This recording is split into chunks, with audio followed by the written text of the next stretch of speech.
actually greet, and if he doesn't get the satisfactory greeting that he is expecting from the audience, you tell them that, listen, I'm going to stand here and greet you until you greet me back. And by that time, all academics would be sitting behind him or on his right hand side during the graduations. And we would build a line. Why is he saying this? And then he would read, and then we don't respond. And then students respond. He says, thank you, students. Parents and academics have not yet responded. I'm going to greet again until everybody responds. So I'm going to greet you until you will respond. Good morning, ladies and gentlemen. I know you say shout at me. I will say.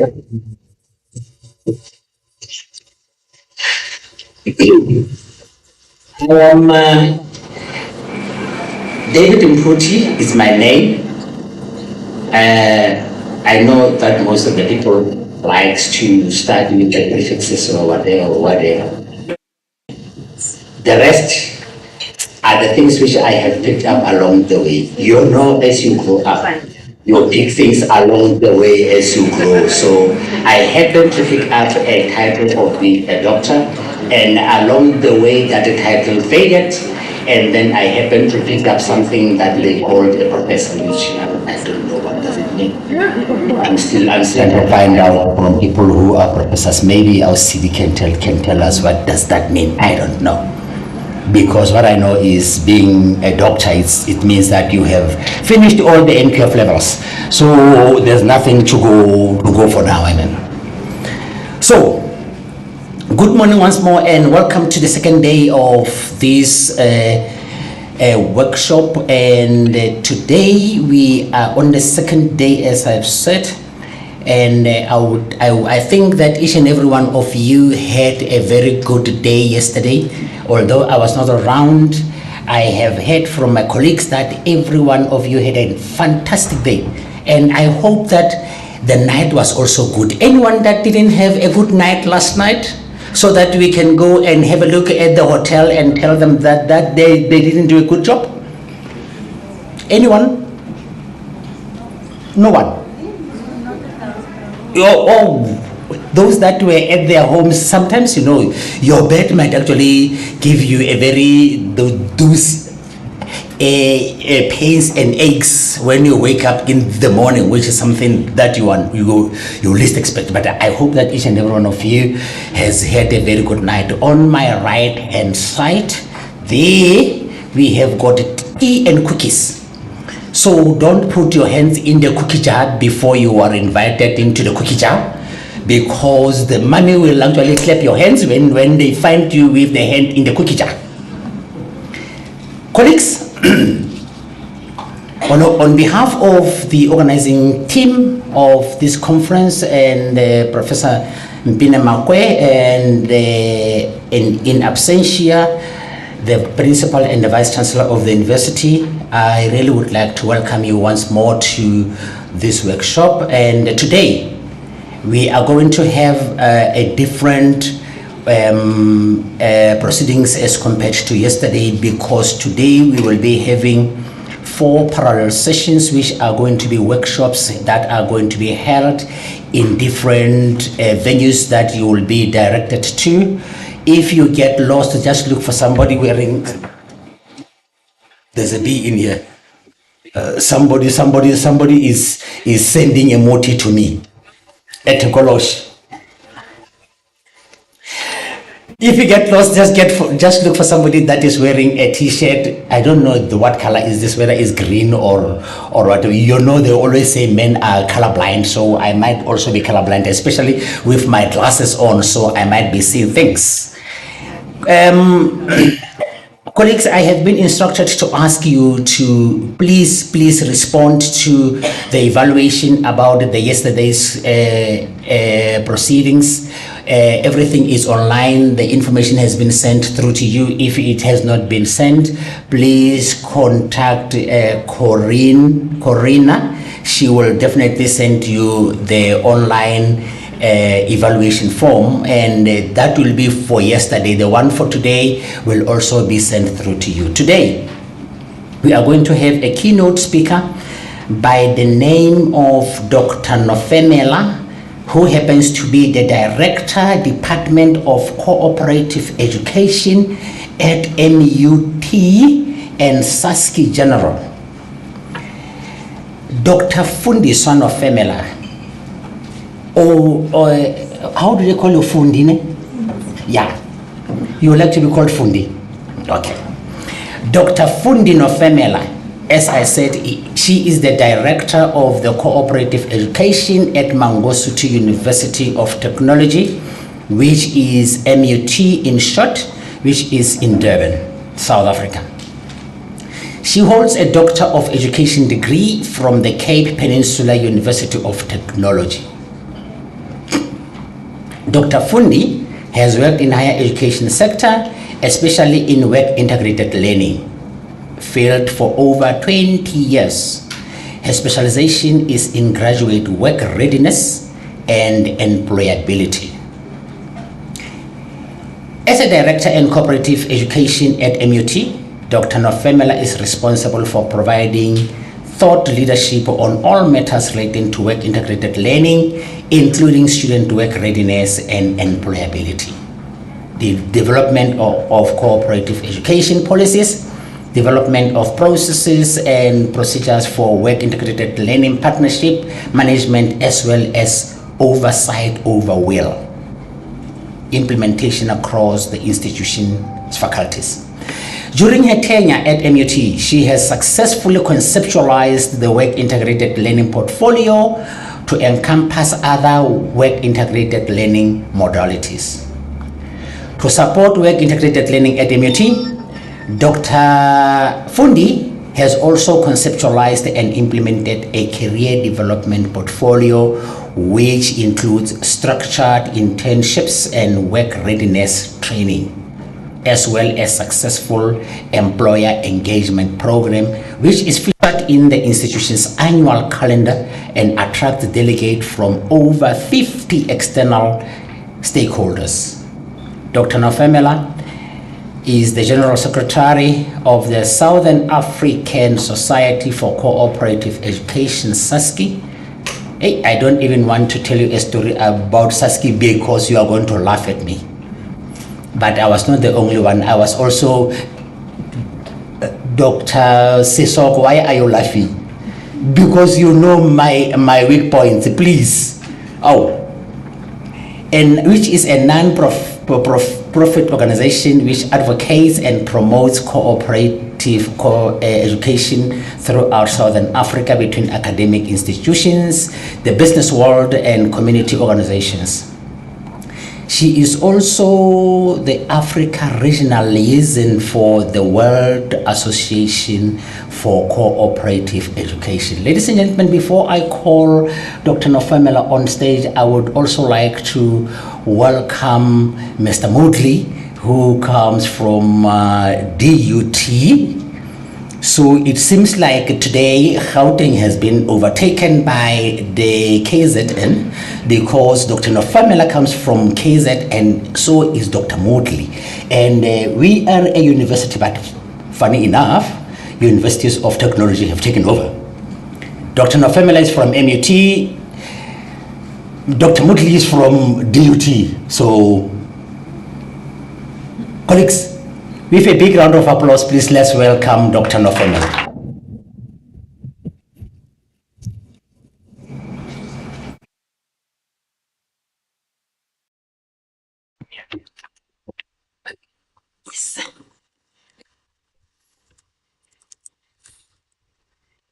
Good morning, colleagues.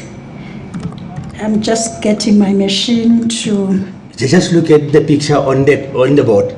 Too late, it's gone.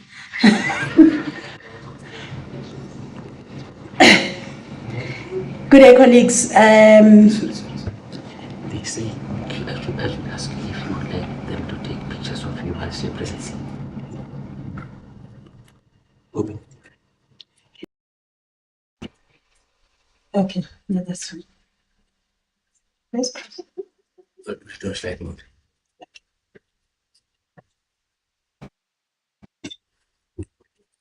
Sorry about that. Good morning, colleagues. As oh, now this thing is having a mind of its own. As introduced, my name is Dr. Fundiswano Femela. I also happened to come across this other title. Otherwise, I am Fundi. Originally, I'm from Cape Town, but KZN stole me from Cape Town. I was asked to address the issue of stakeholder collaborations in work integrated learning. So I thought maybe the best would be for me to look at what would be success factors for an effective collaboration amongst WiL stakeholders. I think Professor Mputi also introduced me as part of SASKI, so I'm wearing two hats today, and I'm happy to say that I am at one of our SASKI members, because UNISA is one of our great platinum members. We're happy to be here. All right, just so I can get myself comfortable here, I thought let me start with the easiest and define partnerships. I'm just trying to get myself comfortable. All right, so partnerships are arrangements where parties agree to cooperate to advance their mutual interests. Now, there are a number of partnerships, types of partnerships, but I have, for purposes of this presentation, I'm going with social partnerships. Social partnerships are voluntary collaborative efforts of actors from organizations in two or more economic sectors in a forum in which they cooperatively attempt to solve problems or issues of mutual concern. And these would somehow be identified with a public policy agenda item.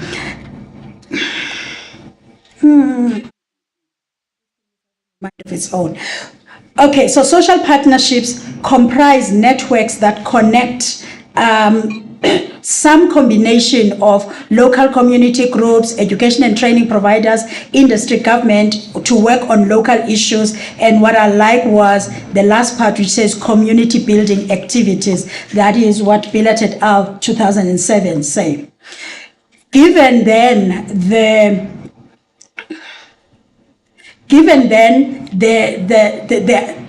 the definition of social partnerships, I am then locating work integrated learning within social partnerships, and I'm arguing that it is a social, the collaborations for work integrated learning is a social partnership, because it is a collaborative relationship between educational institutions, employers, and other stakeholders to enhance the learning experience of students. These partnerships are crucial for the integration of academic knowledge with practical work experience.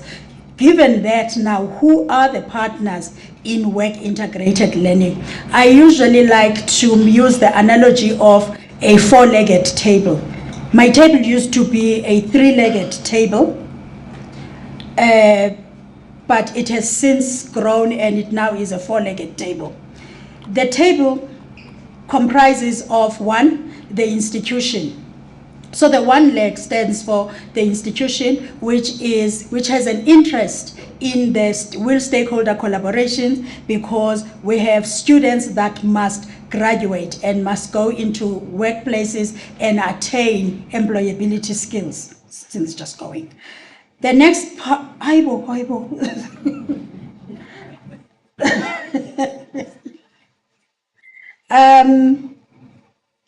don't know if I can stop this thing from having a mind of its own.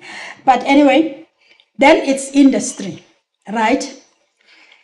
It is industry. Industry has an interest in this because they host our students. But not only are they hosting our students for purposes of them qualifying, but youngsters come into the work environment and they add value. I'd like to just make a small example here. I had an intern that started with me in the office, and then 2 months later got an internship at the Department of Transport. Whilst they were in our office, the mentor ensured that all the interns had an email signature. Fast forward, the intern gets a job at the Department of Transport. Within a week, he had become the go-to guy there, because when he saw that his boss does not have an email signature, he went to his boss and he said, "Can I ask why you don't have an email signature? Can I make one for you?" By the end of the week, everybody had been instructed, you all need to have an email signature, and that is your go-to guy. That is why I'm saying industries have a lot to benefit as well, because youngsters come in and they bring in new things.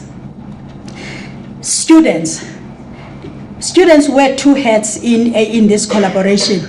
They are beneficiaries, but they are also partners.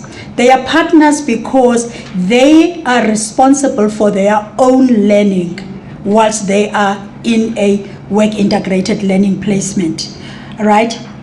The fourth one, which is now the fourth leg, has been funding agencies that have come into this relationship because they help us to create placements. So with any one of these legs not functioning, the table will not be steady.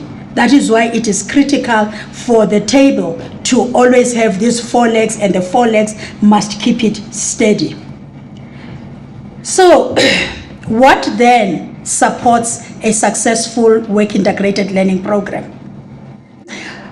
I borrowed from Sachs and Rowe 2016 the framework that they've put through, and I liked the analogy of this triangle in that it's got smaller triangles in between, but they are all interconnected. They have different elements of the work integrated learning program, but none of them is standing alone. At the bottom of the triangle is the stakeholder relationships management triangle, which Sachs and Rowe argue that it holds the triangle. It's one of the elements that holds the triangle steady. That together with the resources. So yesterday, I think I made a reference to an elephant in the room with management not coming into the party with resourcing work integrated learning offices. It creates a base. So now I want to zoom into the triangle about the stakeholder relationships. I seem to have liked the triangles. For this, I have borrowed from Fleming, McLachlan, and Pretty 2018, who put forward a sustainable relationships framework for WiL as a framework that we need to be using to manage WiL stakeholder relations. They argue that it has got three elements: compatibility, commitment, and communication. And without any of these things, nothing is going to work.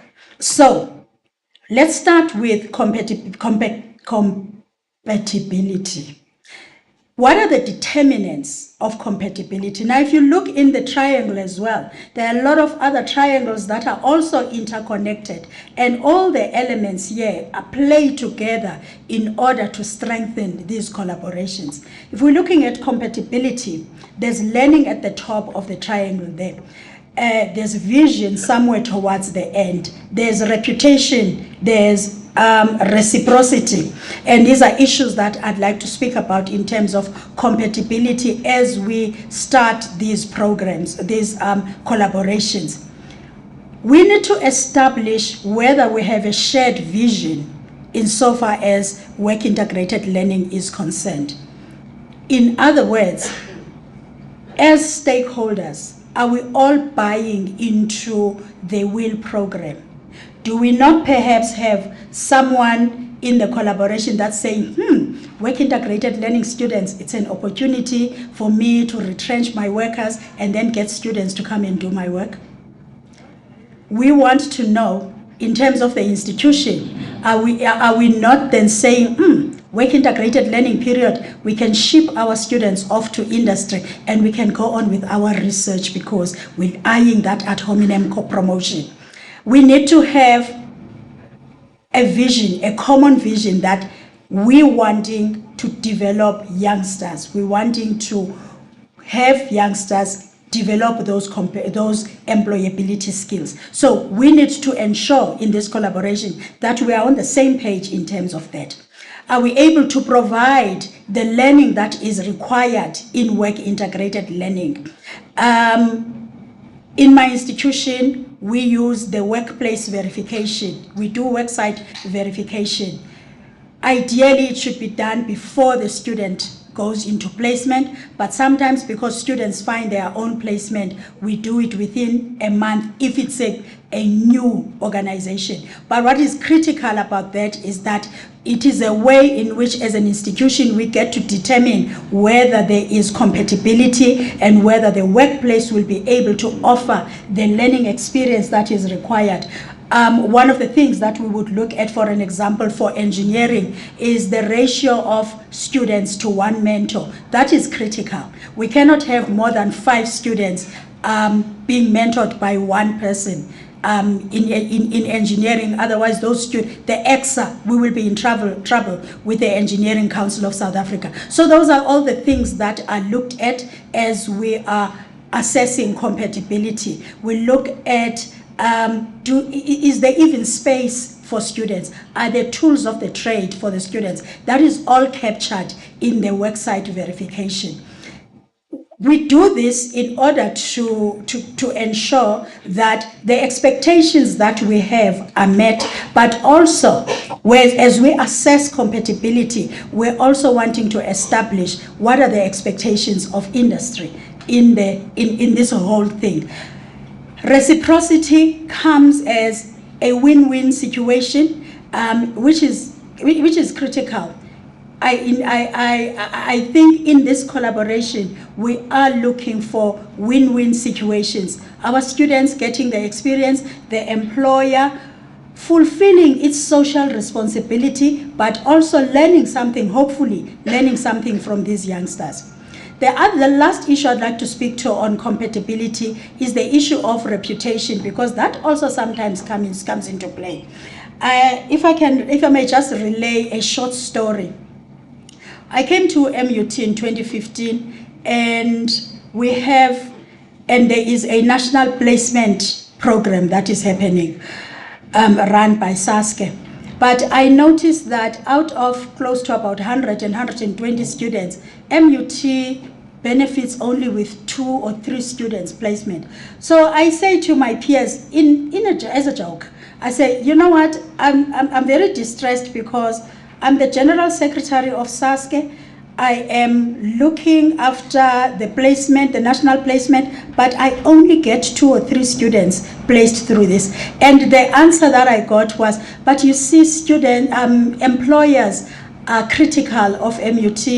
They think that MUT does not visit its students, they don't monitor their students, therefore they leave the students to their own devices. It was a joke. I took it, I left it there because I didn't want it to be too serious, but it stuck at the back of my mind. I went back to the office and I asked the job placement officer what the story is around this. And she said, well, I don't know, but for as long as I can remember, this program has only been taking 4 students. Maybe these are employers that have that perception. We don't know. So I said, perceptions can be difficult because they go with your reputation. We therefore need to manage those perceptions so that we can improve the reputation that we have within this industry. I will relate later how we manage that, but all I want to bring forward here is that reputation, you need to have those slight conversations. If I may ask, have you taken our students before? Are you still taking our students? Why? Because you want to understand why would industry stop taking your students. Yesterday, we heard that there are schools that would not want to take UNISA students for teaching practice. I want to say to UNISA, you need to zoom into that.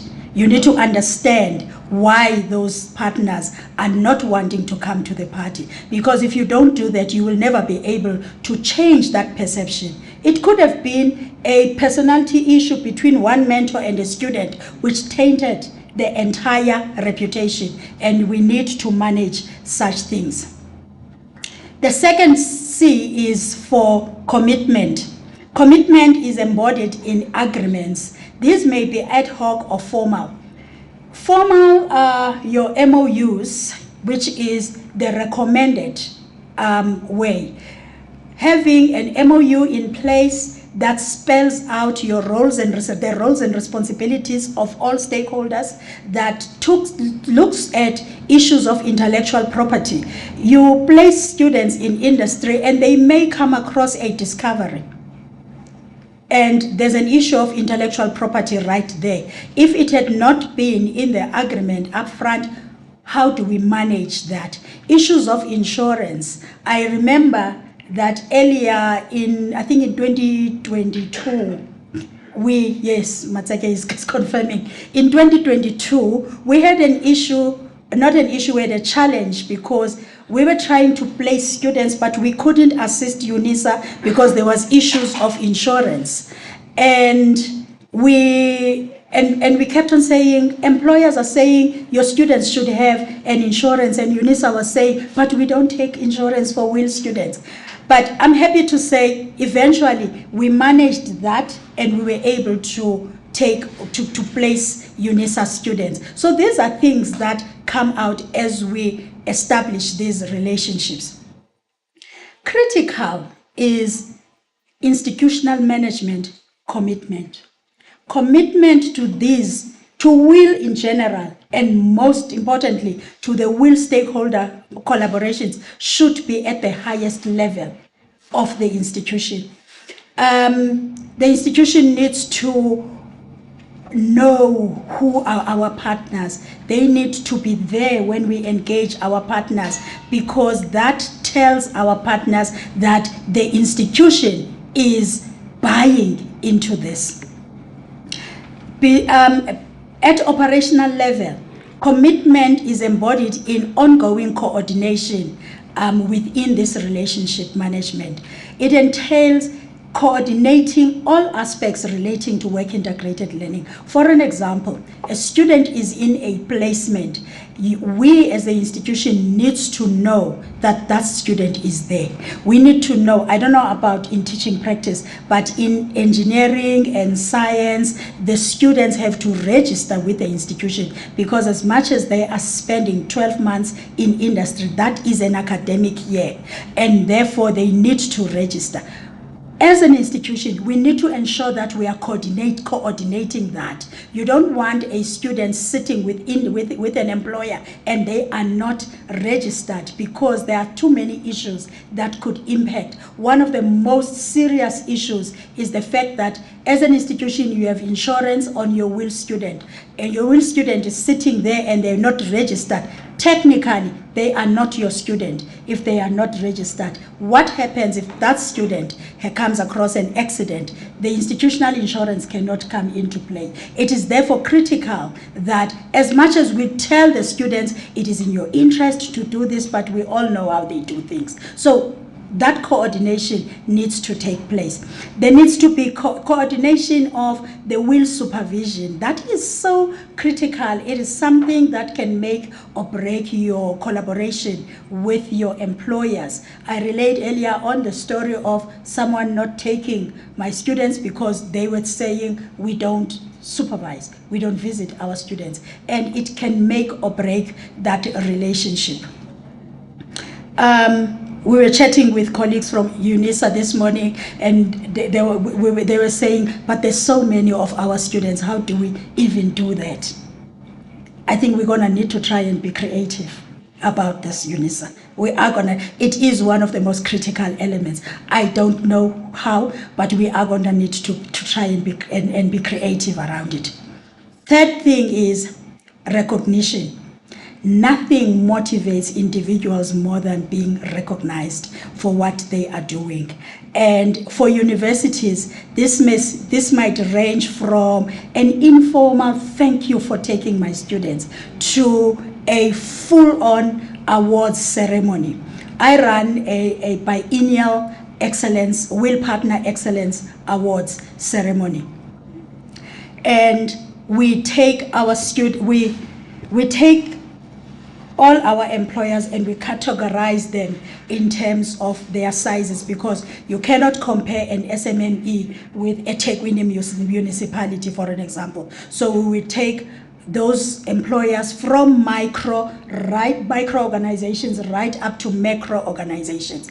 And then we have criteria that we use. We would look at the consistency of that entity in terms of taking our WiL students. We would look at their involvement in our employer engagement activities, their appetite for taking our students after work integrated learning into internships and graduate development programs. We look at their involvement in our industry advisory boards and in our career fairs. So we categorize that, and then we use points, and then your top 3 per faculty becomes the winner of that event, and they receive an award that and a certificate that is signed by the Vice Chancellor. In fact, the Vice Chancellor is in the room when we do those awards. That is how seriously this has to happen. We even look at employers that have been in this journey for over 10 years, and we've created a category for those people, and we award them the Vice Chancellor's 10-year award of excellence in work integrated learning. And what we then find is that employers just love this. They feel that you've recognized them.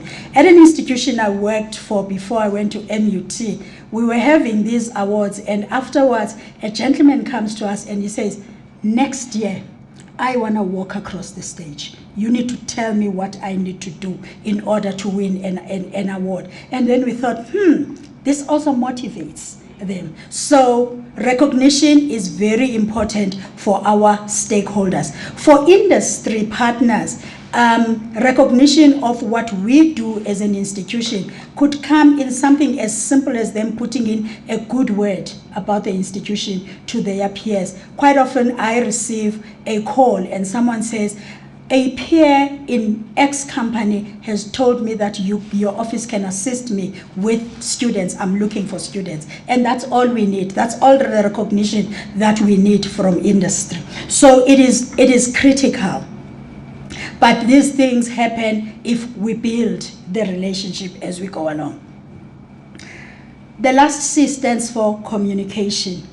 Communication is critical because it helps us to manage expectations of the collaboration from start to finish. From the very onset, we need to have open communication so that we can know who is looking for what in this thing. So that if, as an institution, we find that, our expectations will not be met here, we slowly withdraw.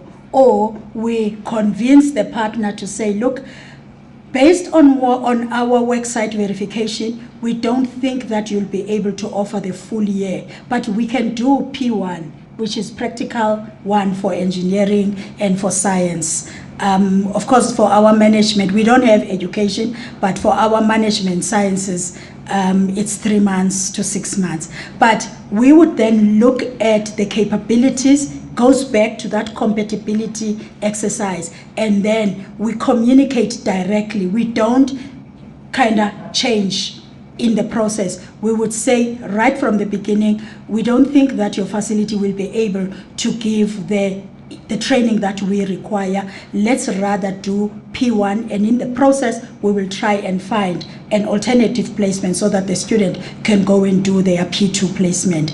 And that communication helps the relationship to grow.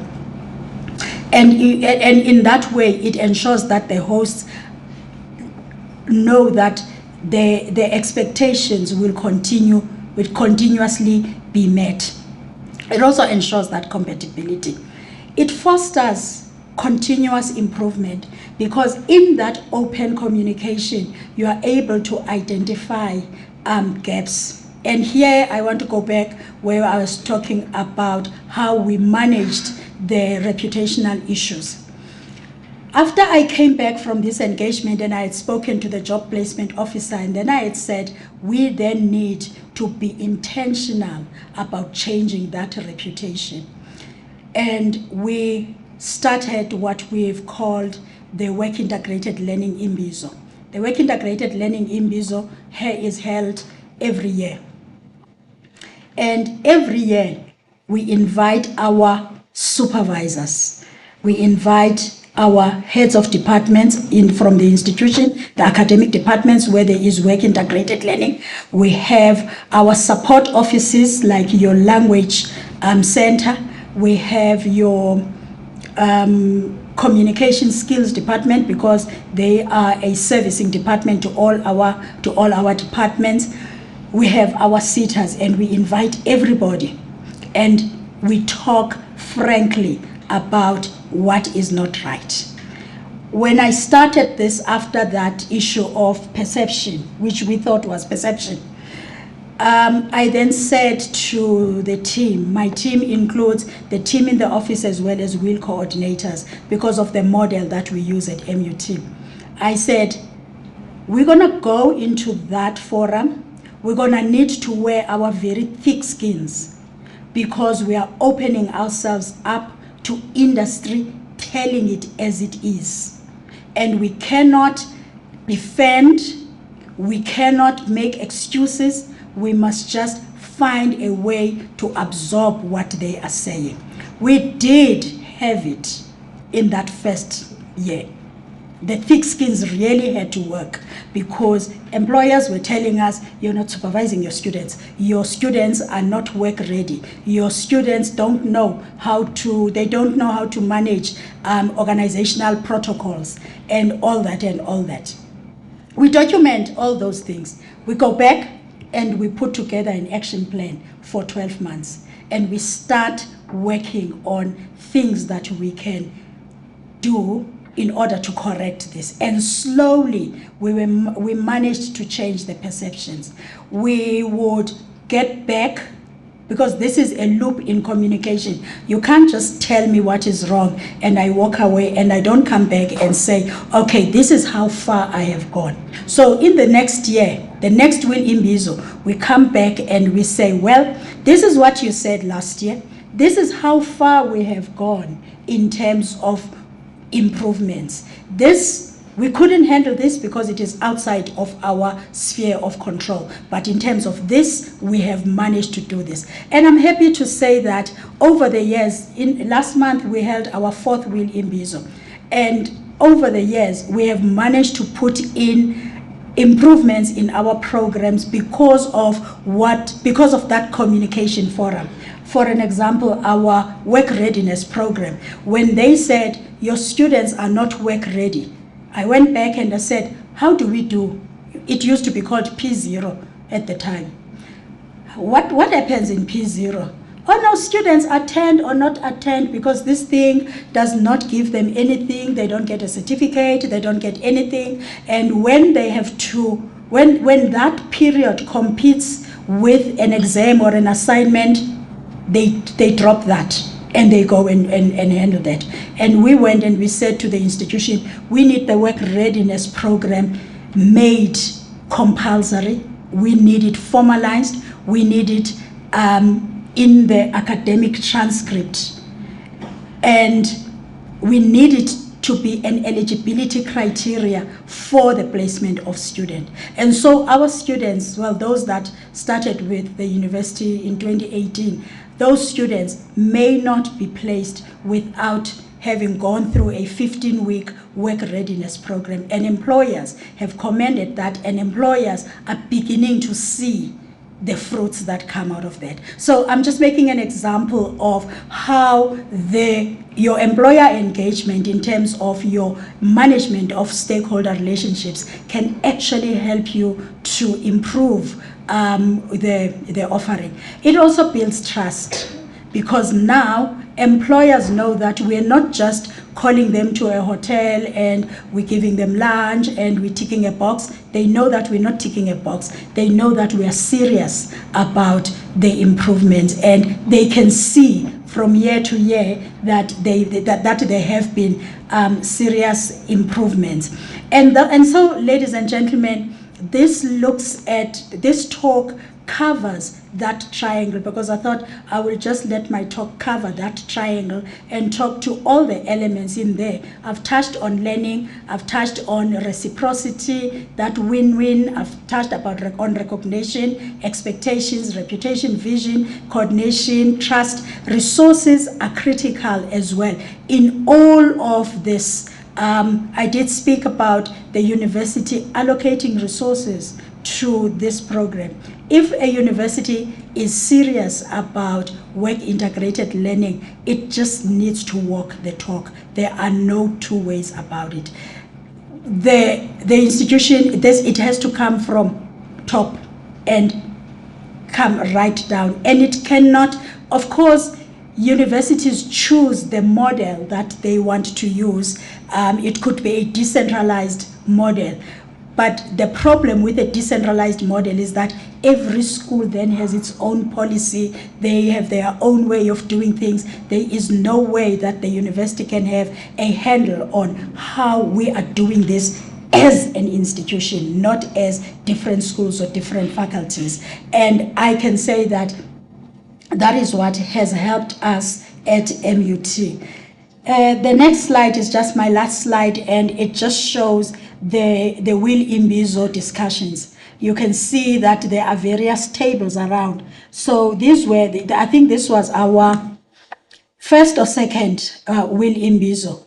We were still navigating what are the challenges. So we would have roundtable discussions according to the departments, the academic programs. So you could see on your top right would be that is biomedical.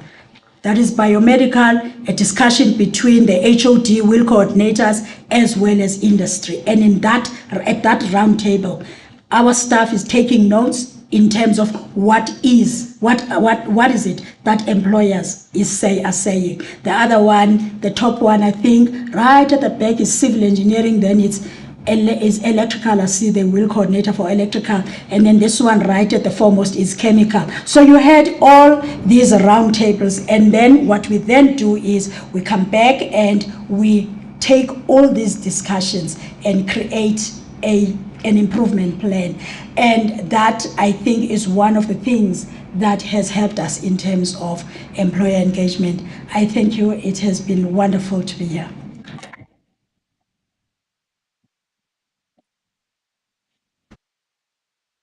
Wow. Can we have another clap of hands? Wow. You just started the morning with the story of success. It deserves another hands of applause, guys. Come on. Yesterday we were talking about the elephant in the room, not knowing where can we get the solution. But when we look and we hear the professor today telling us, it was like, wow. You know what? I want our media guys to just to put that triangle, because normally with the institution we start with the vision up there, and we talk about the other element down there. But when you look at that slide, it was like, wow, the vision is in the middle, but on top it's like learning. So I think, ma'am, that is one thing that we can say, wow, thank you. Guys, so my name is Kabelo. I was so taken over by the success story of the problem that we are facing, and when you find that somebody have the solution, then it's like, wow, we don't have a problem anymore. We just go back to our drawing board,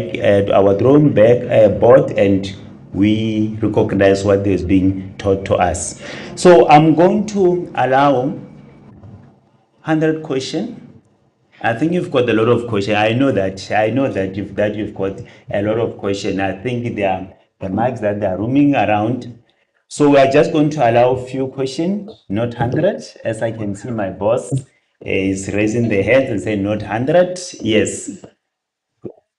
Good morning, everyone. I would like to know more about the job readiness program. Thank you. I don't know if we can just take all the question, first round of a question, 3 or 2, then you will answer them all. Do you have any other question again? This side? Guys, we cannot sit, you know, in the morning when we come and we hear this successful story, we cannot sit and say, because yesterday they were saying, the school, they don't want us. The company, they don't want us. We are doing this. We need to like engage on this because it's a successful story. Any other question? There is another hand there. Thank you. I want to know about the individual. The individual. I'm going to go, okay, another table here. There is.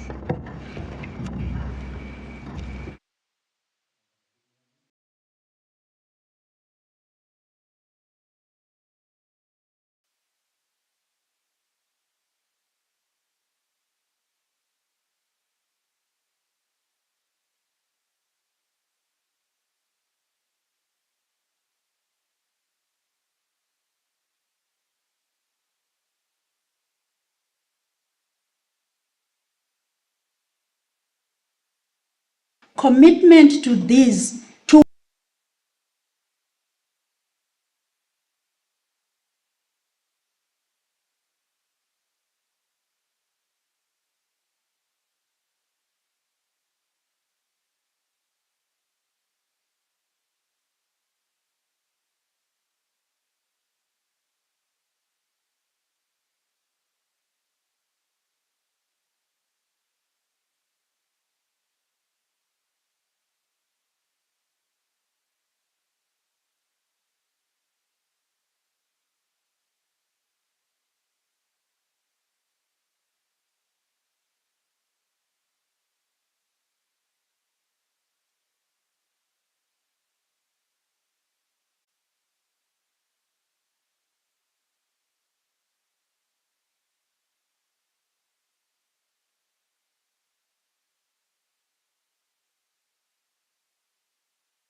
WiL in general, and most important,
through which we teach the students to work effectively in teams, to plan their work together collaboratively, to solve problems, through which we to go into continuous to reflect on what they have done so that they can go plan their work improvement together. So just briefly to the simulation to solve problems, through which we go to teach the students work they have done so that they can go plan their work together. So just briefly, the simulation to solve problems, and we want to check teach the students the work they have done, assembly, so many plans, so many tracks together. So just so briefly, so there's the simulation to solve all and we want to check but more than the students the work they have done, assembly, so many plans, so many tracks together. So just so briefly,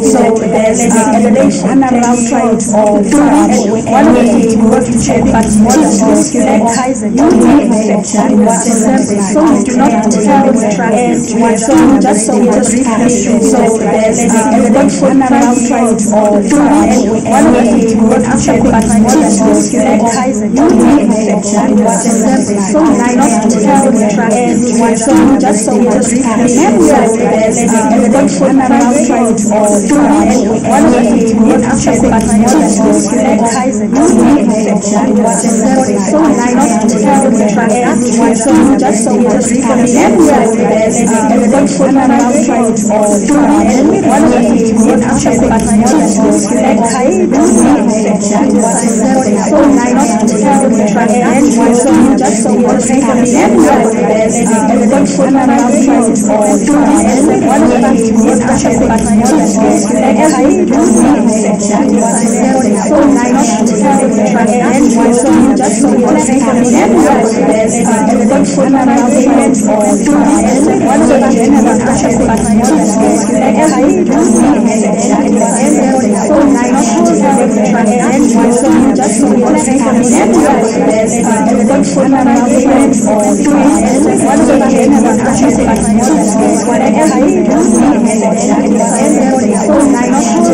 plans, and so just so briefly, there's the simulation to solve all and we want to check but more than the students the work they have done, it has taken long, so many plans, and so just so briefly, there's the simulation to solve all and we want to check but more than the students the work they have done, it has taken long, so many plans, and so just so briefly, there's someone to solve all and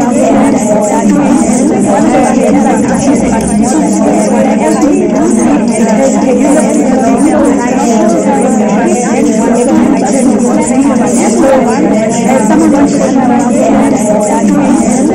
we want to check but more than the students the work they have done, it has taken long, so many plans, and so just so briefly, there's someone to solve all and for instance,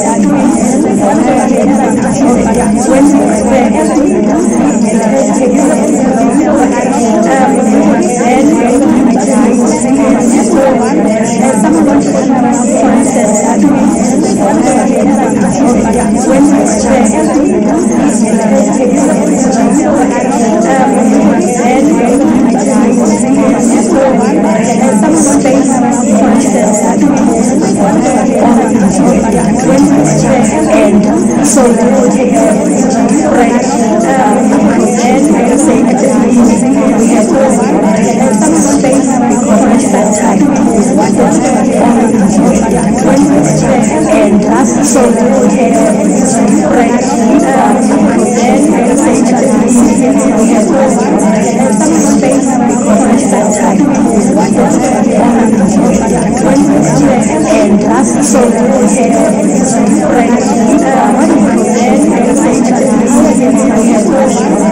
Yeah,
Going back, sort of retracing our steps, and what it is that we can do in future to infuse this into our curriculum again.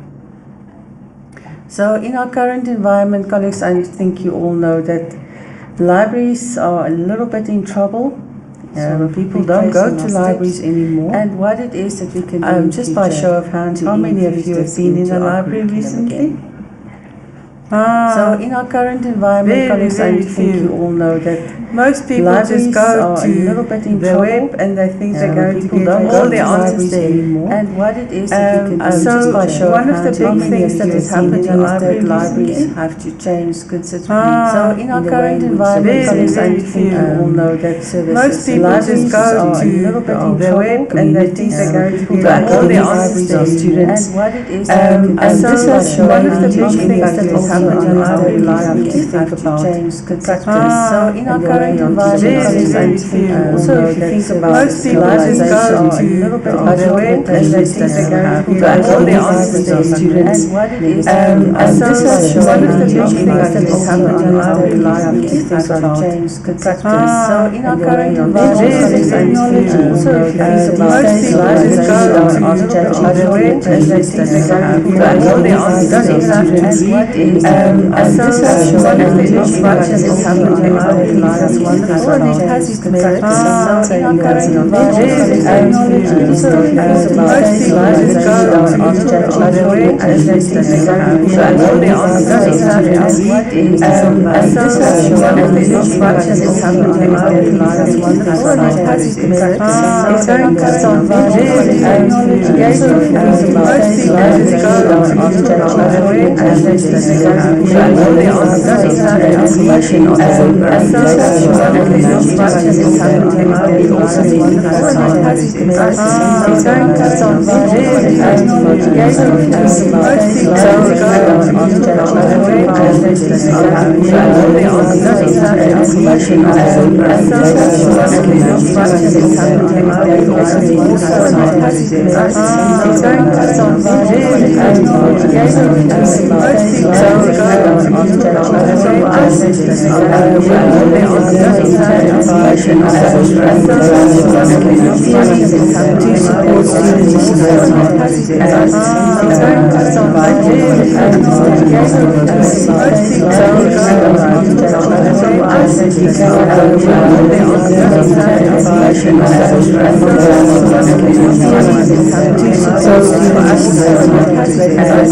their answers there. And what it is one of the big things to support students is all of it has its merits.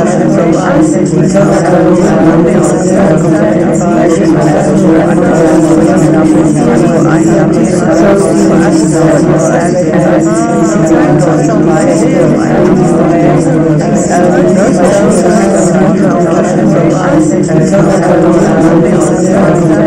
get all their answers there. And what it is one of the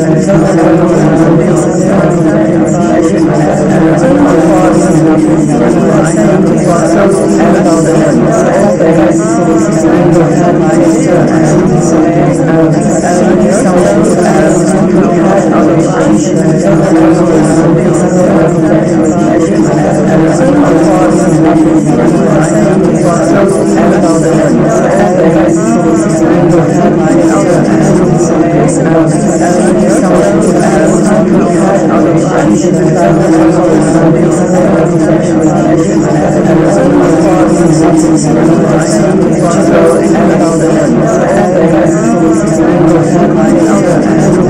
It's going to start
Thank you.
Two question, but you can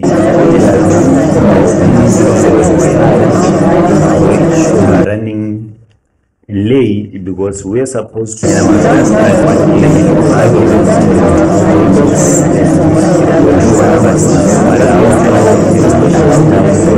I see the question, but you can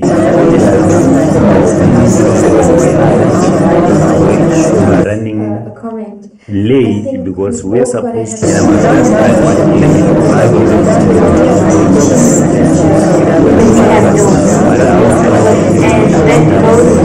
I see the question, but you can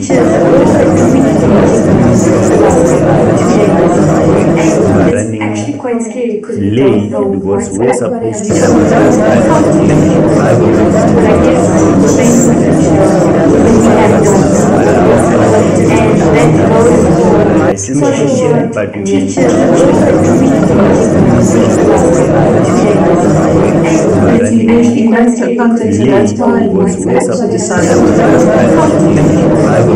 I guess based on when we have and that goes for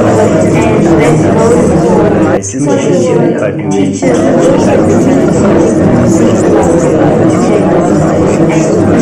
in that's the context, and that's why we also decided because I guess based on when we have and that goes for I see the question, but you teachers, in that's the context, and that's why we also decided because I guess based on when we have and that goes for I see the question, but you in that's the context, and that's why we also decided because I guess based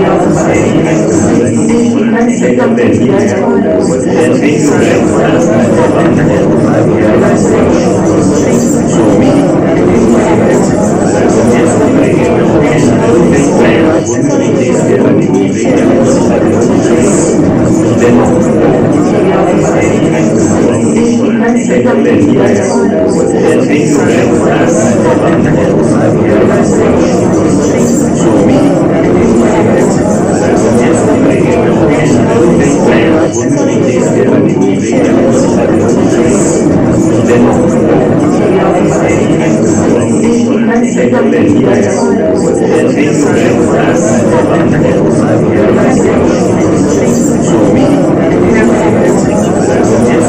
and that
good job in getting us where we are today here, colleagues. We also have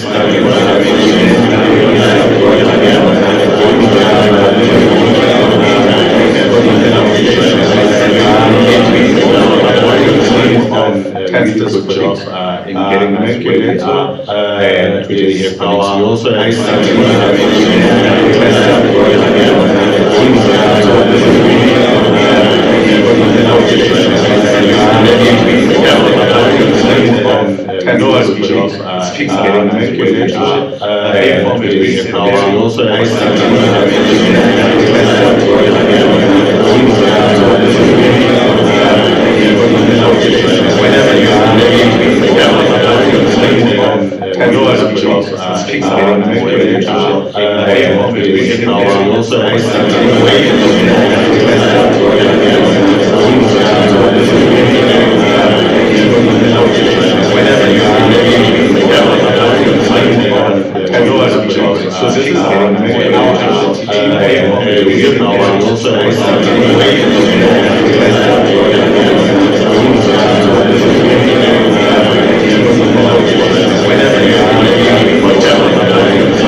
great You can integrate it with quite a lot of systems because we are writing the code ourselves, so we can define the integration points.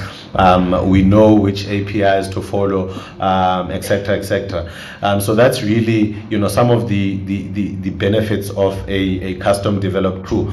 Custom developed software is also, very cost effective.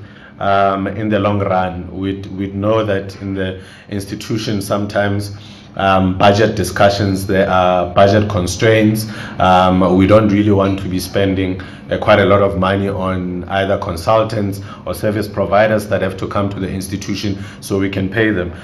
So it's cost effective for us as an institution in a way that we've managed to use internal ICT resources to really develop this software, and we don't have external service providers. And I think I touched on the technical support again, that because we already have a fully fledged department in ICT that deals with support, we can just leverage on their skills, use that, and then support this tool that we've developed, colleagues. So coming into what I would term as various project management tools. So as ICT, we've made a lot of investment in terms of the tools that we want to have to help us drive ICT projects.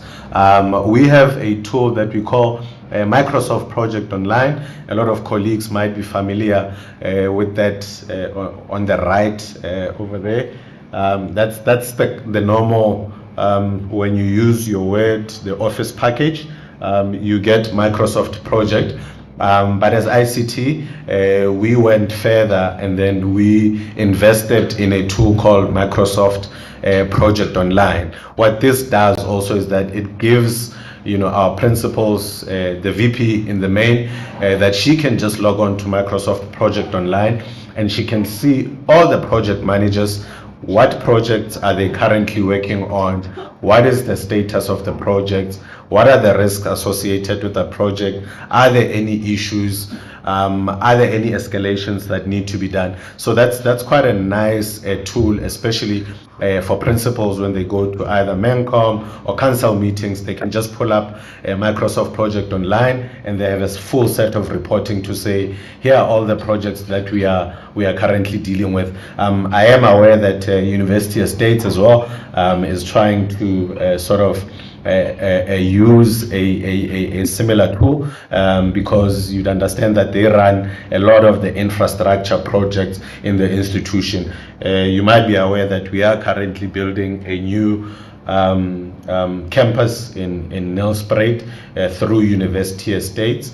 Rendani, who is the ED there, I know about that because that is one of our pilot campuses for Smart Campus. So when that campus comes into life, it's going to be something out of the ordinary. It's going to be the first in the country, if I may put it that way, because there is no institution in the country at the moment that is really smart, and the things that we are going to that we are implementing there are really amazing.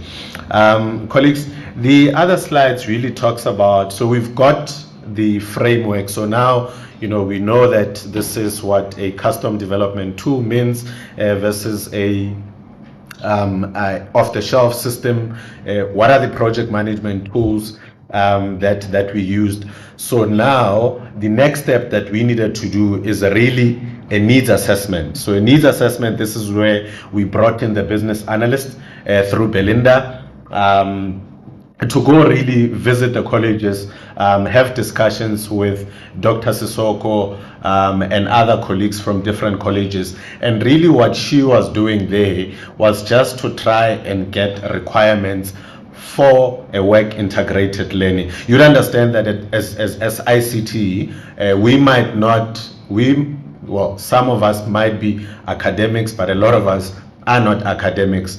So we want to understand from the point of academics, what do you mean when you say work integrated learning? Is it just as simple as taking a student and then placing a student at a workplace and it ends there? And we found out that, it's much more complex than that. So we basically needed to break that down, take what we call, a business requirements, translate those into user requirements, and then finally give that to our developers in terms of the system requirements. So now system requirements is really where we focus on what is it that the system wants to do. You understand, when you try and getting from a business analysis point of view, if you go to someone and then say, what are your requirements in terms of work integrated learning, someone might just say to you, all I know is that I need to place a student at a particular company.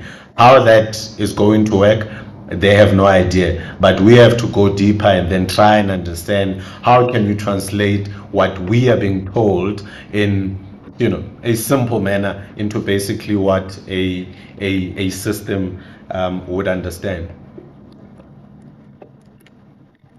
So this is really, colleagues, the work that was done by Belinda as our business analyst. It then came to, after the needs analysis, really once the project has went through various committees in the institution. As ICT, we have many committees. I can't name them all. We have solutions architecture committee, where you present after having a business case that is signed off. You then take the business case, you then have to present it to SolArc. This is where the solutions architecture team sits, really to try and understand, is what you want to do feasible, can it be done, etc. So the planning and strategy, that is what we followed. SDLC method really speaks to the software development life cycle method, or methodology. So how do we, what are the steps that you have to take when you want to develop a software, using that and also the project management experience, and then combining those two so that you can deliver a project. So we basically focused on, it's really standard project management activities. Maybe there might be colleagues in here that have done project management. Some might be from a Prince 2 school of methodology. Some might be from PMBOK.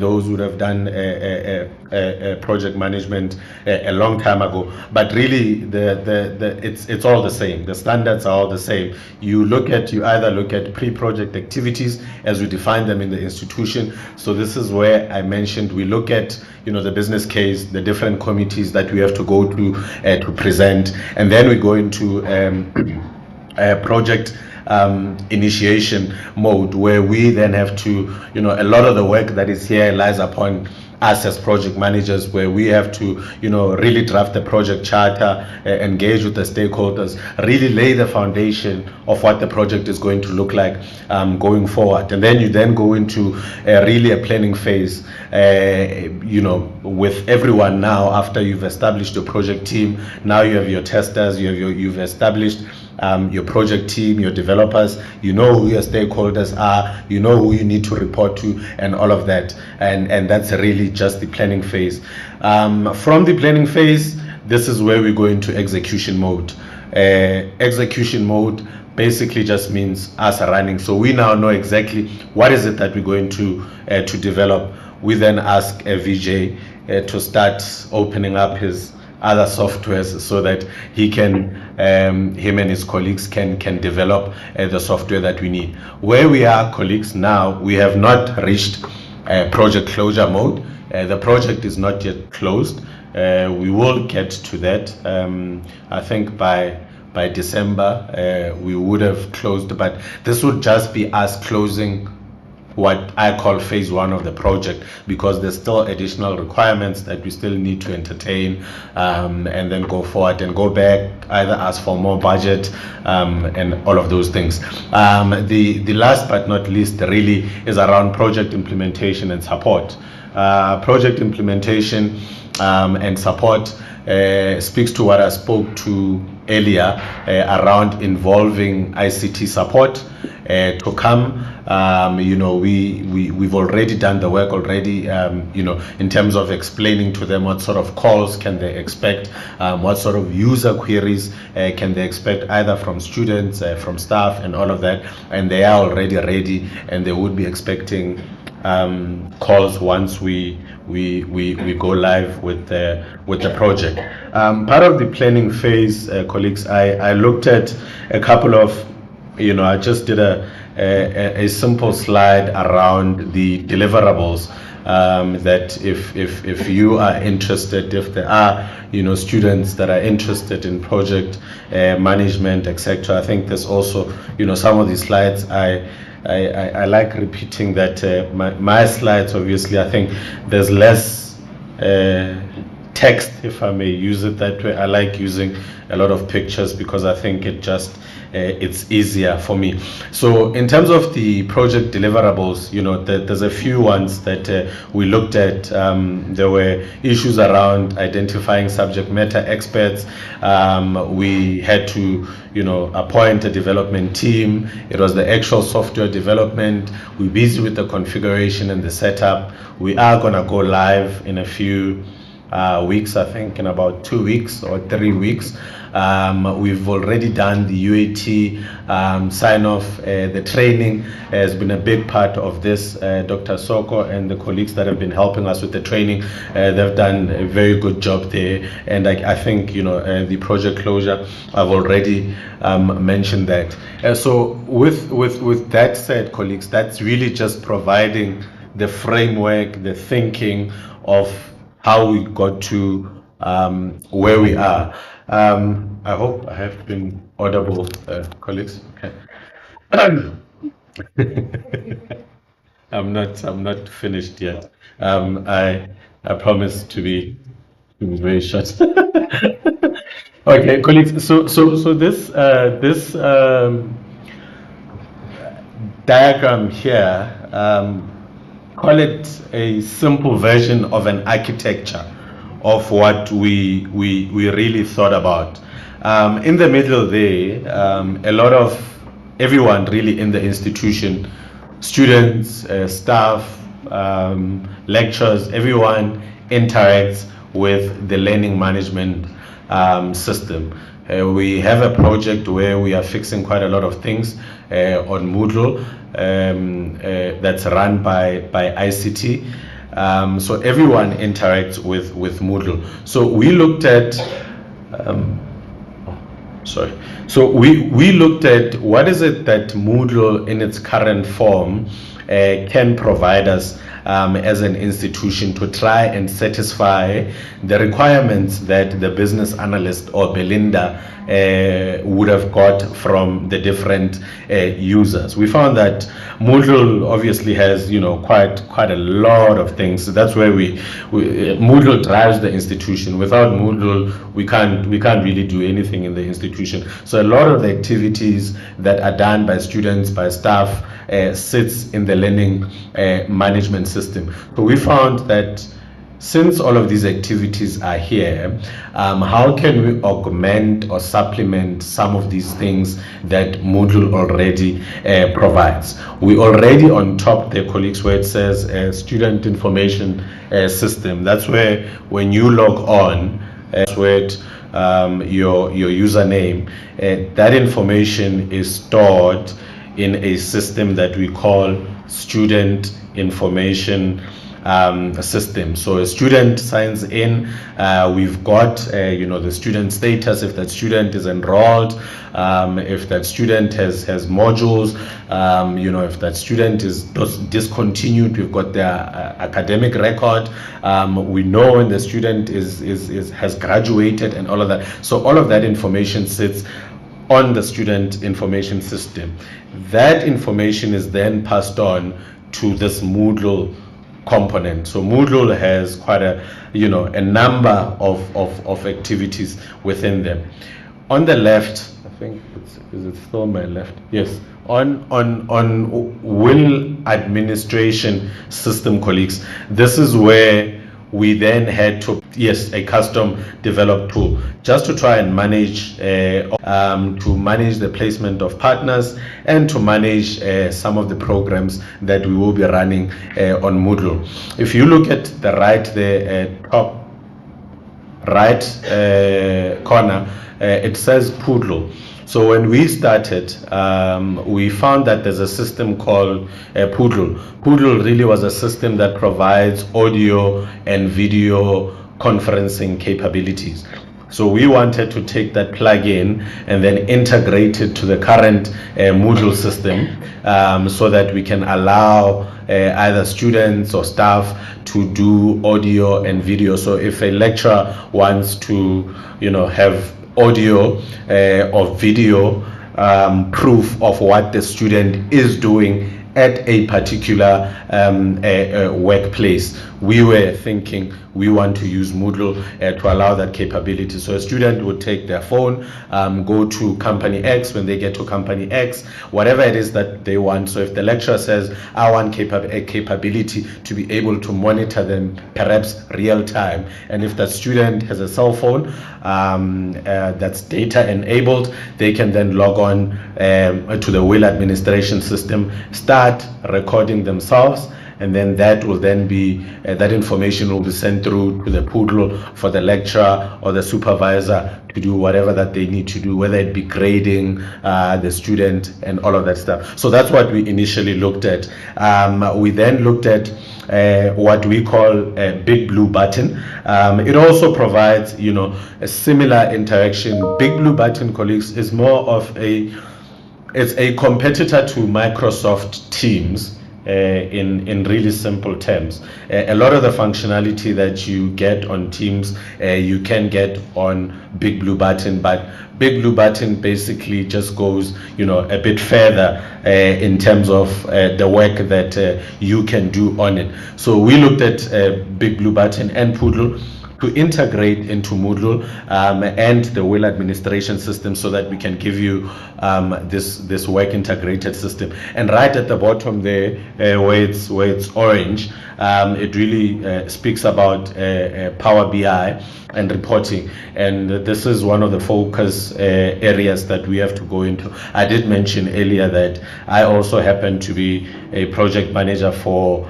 the business intelligence in the institution with Mr. Marumula from Department of Institutional Intelligence. So this is just the next layer that we are going to be looking at in terms of how do we pull data from the current WiL administration system that we've done. We're already pulling a lot of data from Moodle on BI, a lot of either finance and HR. They have a lot of the Power BI reports that we've produced from that BI project that they're currently using. So it would really be, just pulling data so that we can present it for decision makers to be able to interpret that information. The reason I put an X, colleagues, there on Poodle, I just didn't want to remove it because I feel like Poodle still has something to offer in the future, so I'm not completely writing it off. But I put an X there simply to say that Poodle is no longer part of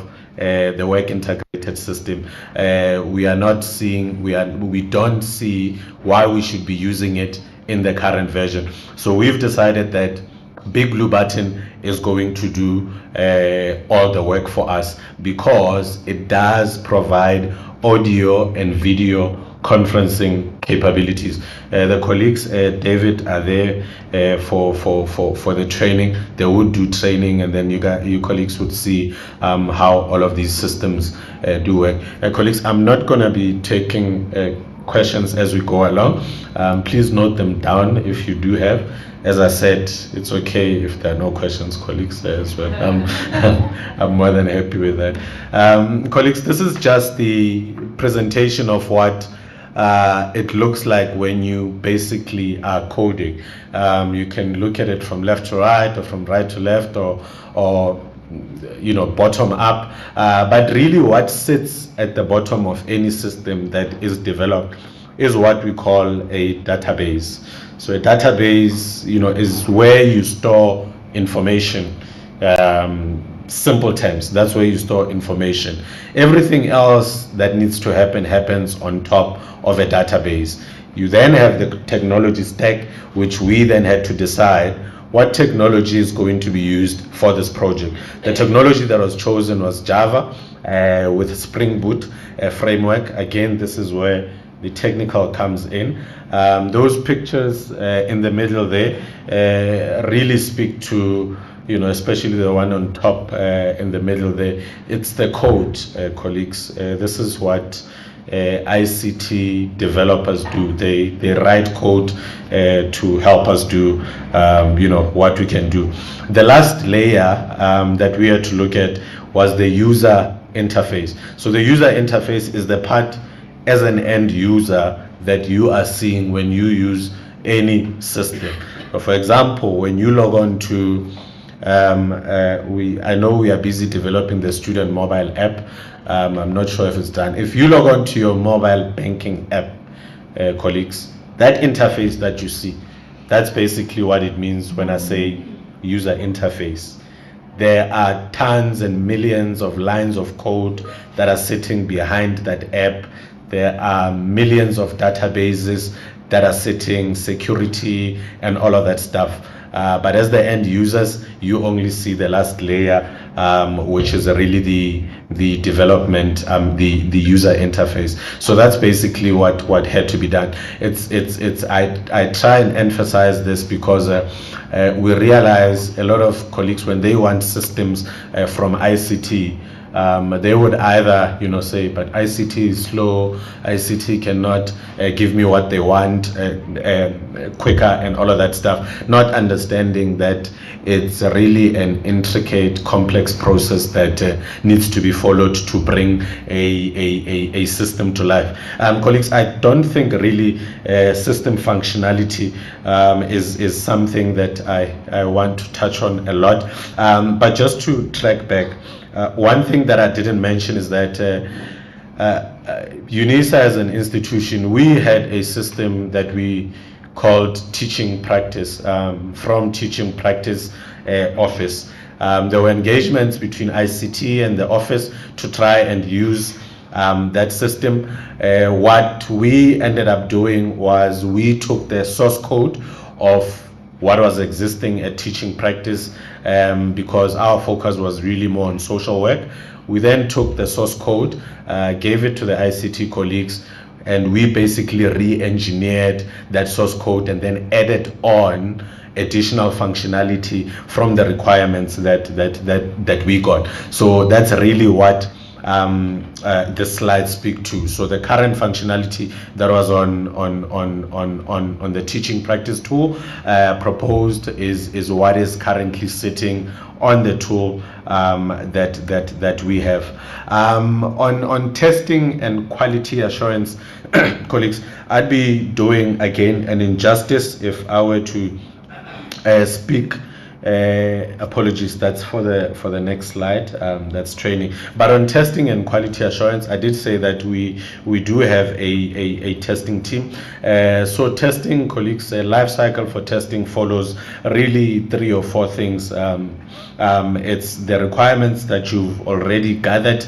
You plan for those requirements. You do what we call a test case development. Test case development in simple form would say, if my password is Sivuile M and if my username is Sivuile M and my password is 1234, when I develop a test case, I'm going to say if Sivuile enters on the username box Sivuile M and a password 1234, it must go through. If it fails, the test case fails. That's basically what it is. So you have to do that for each and every thing that you see on the user interface so that you can test. And then you obviously have to set up the environment, and then you would then go to a process where we call test execution. And also an important one is user acceptance testing. That is what we call UAT. User acceptance testing, basically the business analyst that started with the requirements gathering. So she's the one that said colleges want 1, 2, 3 for work integrated learning. So once we are done with the development, user acceptance testing, we are basically saying the business analyst, please go back to the users and find out what we have developed is what they envisioned or what you understood them to be telling you at that time when you were gathering requirements.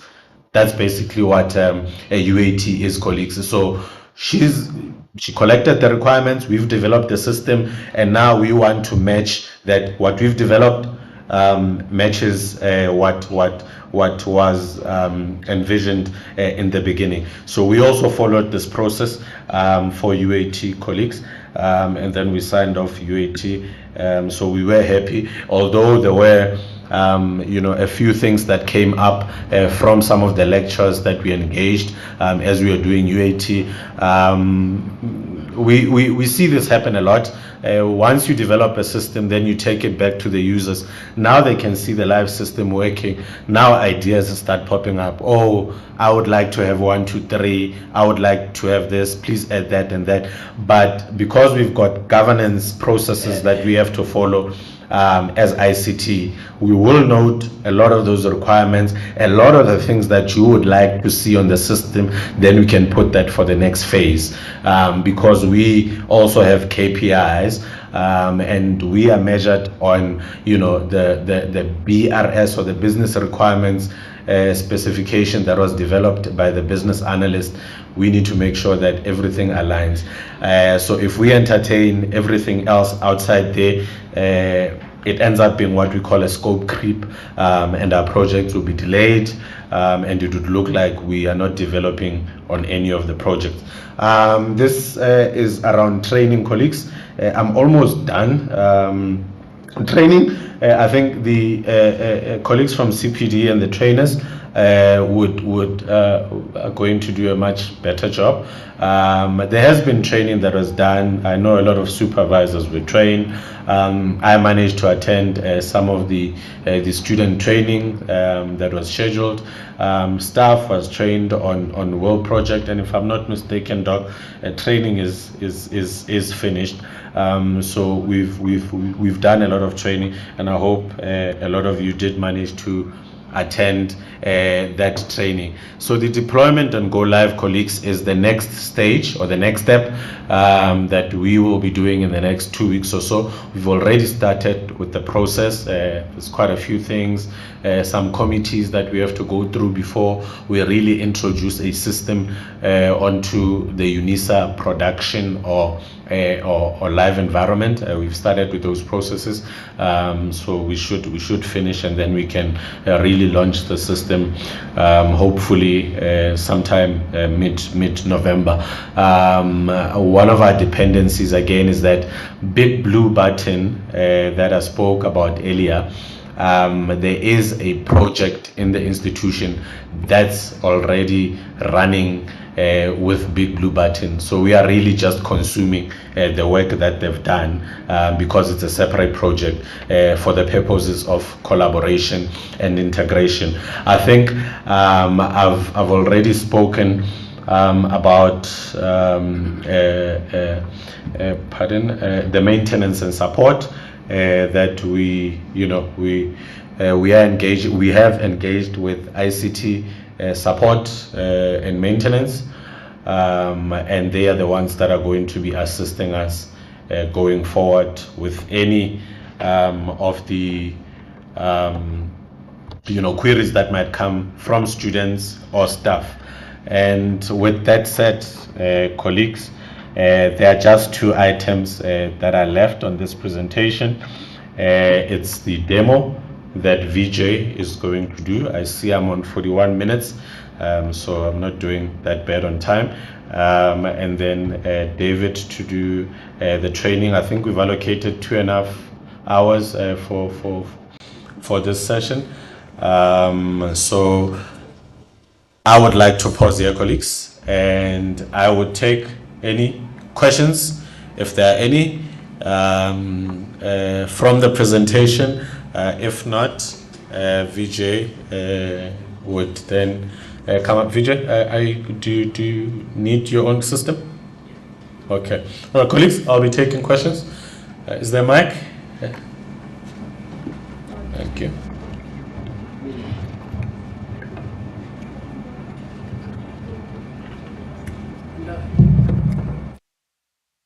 Good morning. You're going to start first. You'll come later. Okay. Good morning. Can I go ahead? Who's speaking? Oh, sorry. I'm not able to use the ICT language. I'm just a teacher. Now, I hear you saying that the source code was sort of built from the teaching practice one, which is the one that I'm not interested in. But when you go forward, you talk about social work. My question would be, is this solution for the whole institution's work integrated learning? And linked to that, you said you were given specs that you had to work with. And after you have worked on it, you come back and you are going to sort of align. Have we responded to what has been asked for? Probably that's where it would also clarify if during that process it was also only social work or the whole institution, because that it will satisfy us as well. We respect the process, but we need to be happy at the end of the day. We want to be relieved. We want this to be. Thank you. Thank you very much.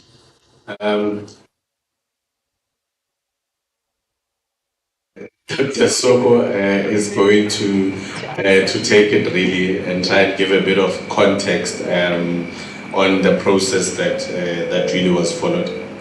Okay. Just to give you a background, because today we thought it's going to be a workshop to see the tool. I didn't do justice to the introduction. We thought we've gone to all the colleges to do the presentations, and most of the colleges understand this tool, how it's going to roll out. So the college was, the project was initiated from the College of Education by Professor Mabunda, but for the whole university, for the work integrated for the whole university. So then what happened, we had researchers that did a lot of work from year 1, 2020, 21 and 22 to collect all the information about work integrated learning. And we found that there are 5 colleges. It's CHS, where we have social work, psychology, communication science, and health studies.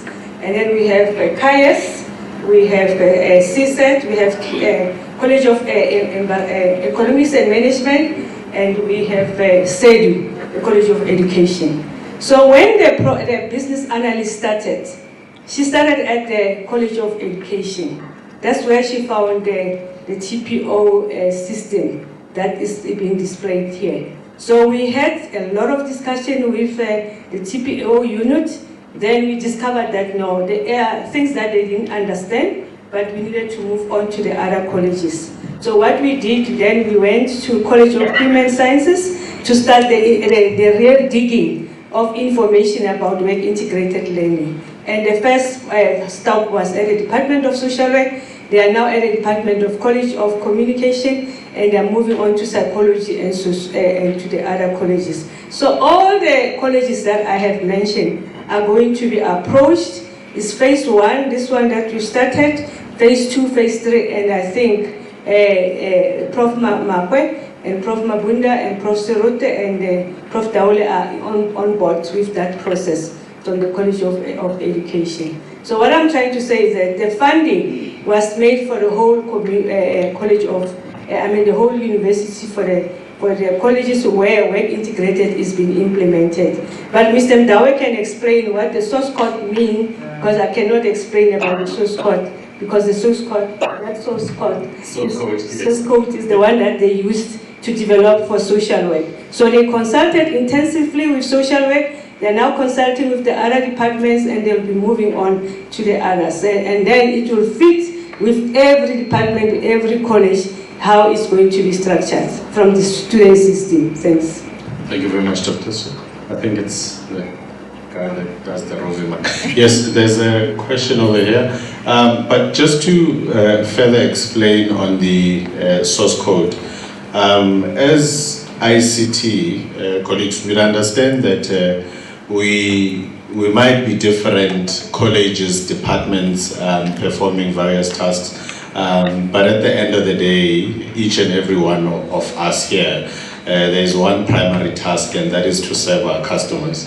And in the main, our customers are the students. We consulted with the college that currently has the tool, the teaching practice, and we wanted to extend on that tool. However, we could not agree on the approach.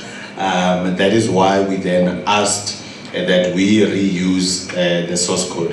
And it was simply because each and every system that is developed on behalf of the institution, unless if there are other proprietary rights that we are not aware of, that system belongs to the university.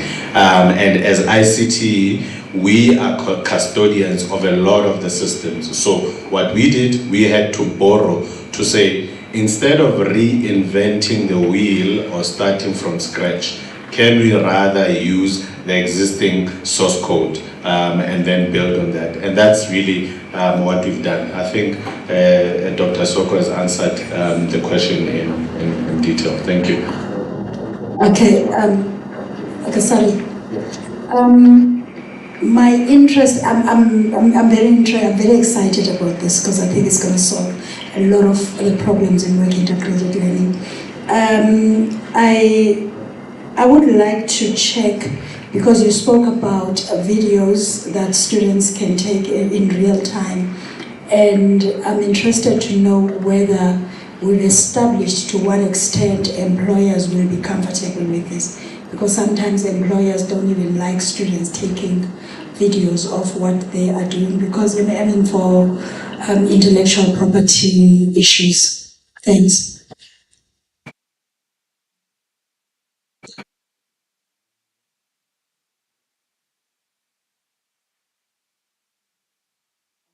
You. My question is similar to Doctor's question regarding the POPI Act, because I'm new in the institution. I started last month, so whenever you see a workshop, you just jump in. So I attended the Big Blue workshop, and I found it quite interesting. So in my mind, I was thinking that, okay, since our students are going for teaching practice for 25 days, then it means they can record the lesson for 25 days instead of just downloading the lesson plan and say, here's proof that I went to teaching practice when they didn't go. But instead, they can take the 25 videos of themselves and myself as a supervisor at the school. But now my concern is, how are we going to go about the issue of making sure that we comply? Thank you. Thank you very much for the questions. Yeah, I was going to say, Doctor, that it's really a good question around Yeah, POPI it's a good question. So when we started, we checked the different policies from the professional bodies, but also as they go around with the lecturers and the different departments, they will decide what should happen with that, because that should be an engagement between department by department. For example, for the health studies, they are in hospital. Confidentiality is an issue. Social work, confidentiality, there's ethical consideration, and all the other things. So department by department will be sitting and deciding on that. This is just the structure of the tool, to help, because that's what the student was saying. Sometimes I can be able to do, for example, in social work, if you're doing a group work and you're doing it with the kids, you need to get a consent form and all those things. So all those things will be decided by department and colleges. So we are not prescriptive, it's just a tool that needs to be used, and it can be used according to the needs of the profession. And also,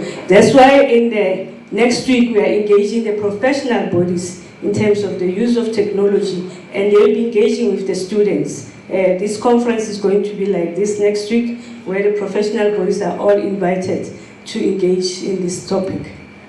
Yeah, thank you. Thank you, Dr. Soko. Colleagues, any other questions? Are we happy to proceed? Going once, twice.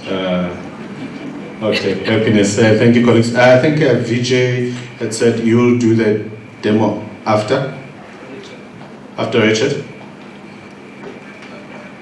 Okay, that's fine. Thanks.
Okay, good morning, everyone. Good morning for 10 more minutes. I can still say it.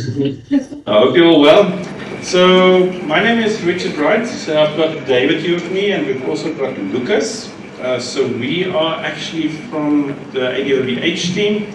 That stands for the Academic Development Open Virtual Hub. So, we focus a lot on student support and student training.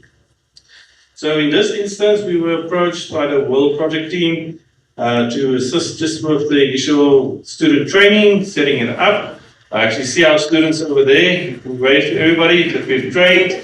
Next week, they will share their experiences, also what their thoughts are, how they can use the platform.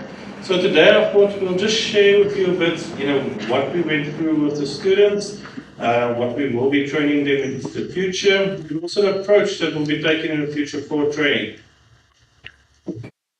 So the topics covered with students were basically, firstly, how to get them on the guide. We've developed an online guide. We incorporated with our existing guides that we have on My Modules. So if you have access to the My Modules guide already, we've added the topics on there. We will, as it gets more streamlined, create little videos for them as well, with all the different topics, the added, let's say, tools that's now new. The big one was Big Blue Button. So we really developed those material as well. As they mentioned, it's a lot like Microsoft Teams. It does have some benefits. You don't need to run an external app. It uses less bandwidth.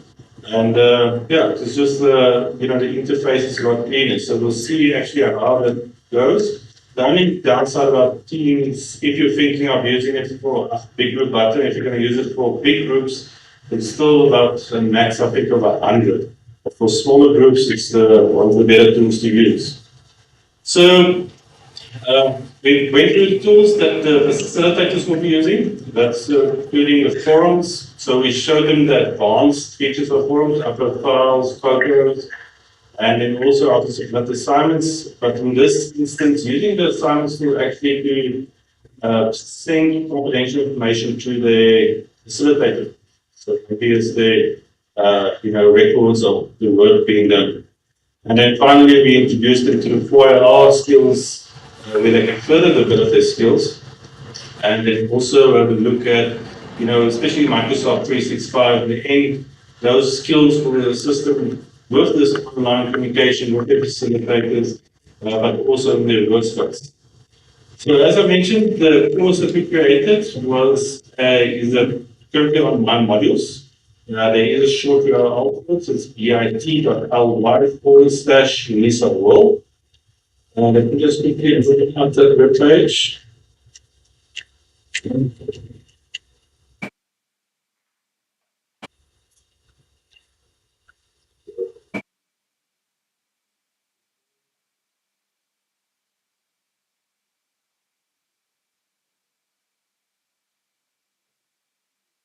Issue extend the documentation.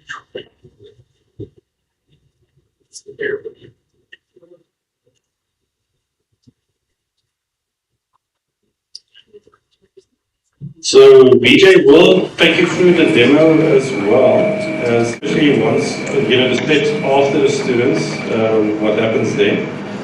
So on our platform, we've added to the My Modules guide. So once students enroll for the first time, it will always be available. So at the moment, we just at the bottom have the two added topics. So the one is the work integrated learning. We also added the big blue button to get started. So work integrated learning. So this resource is available and we'll update it as the new functionality comes in for new colleges. Currently, it's very focused towards counseling.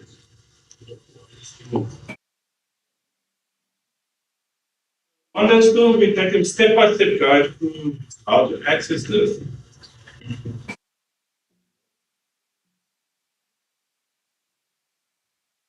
I know. Oh, that one. But not my time. Okay, so we take them through step-by-step guides on how to access the tool once it's going to be published. What is the documents that they need to prepare beforehand to do the applications, how to complete the form, and then finally how to register the placement and how can I say what confirmation they will get. So currently they will get only the green notification at the end to tell them that the application has been sent in. But once they are assigned to a facilitator, then they will be grouped with a facilitator. So I'll quickly show you on the live site. So basically, students will go still to student admin. We'll have the work integrated learning feature. They will select their modules, so this will auto-populate. Currently, just have to mention again, this drop-down is not available on regular accounts. It's still to be released. They can select the academic year for which they want to apply, and then they also select whether it's a year module or a semester module, first or second semester module. From there, it's very easy. Go through. They have to complete all the information that they've received. So they, for instance, have to select their province, the province in which they most likely reside. They have to insert their district, for instance, Victoria. And then also the municipality. I'm from Cape Town, so you can excuse me if it's wrong. So the enter the nearest UNISA center, and also the organization name. So they just give the contact information of the person. So let's say David. Telephone number.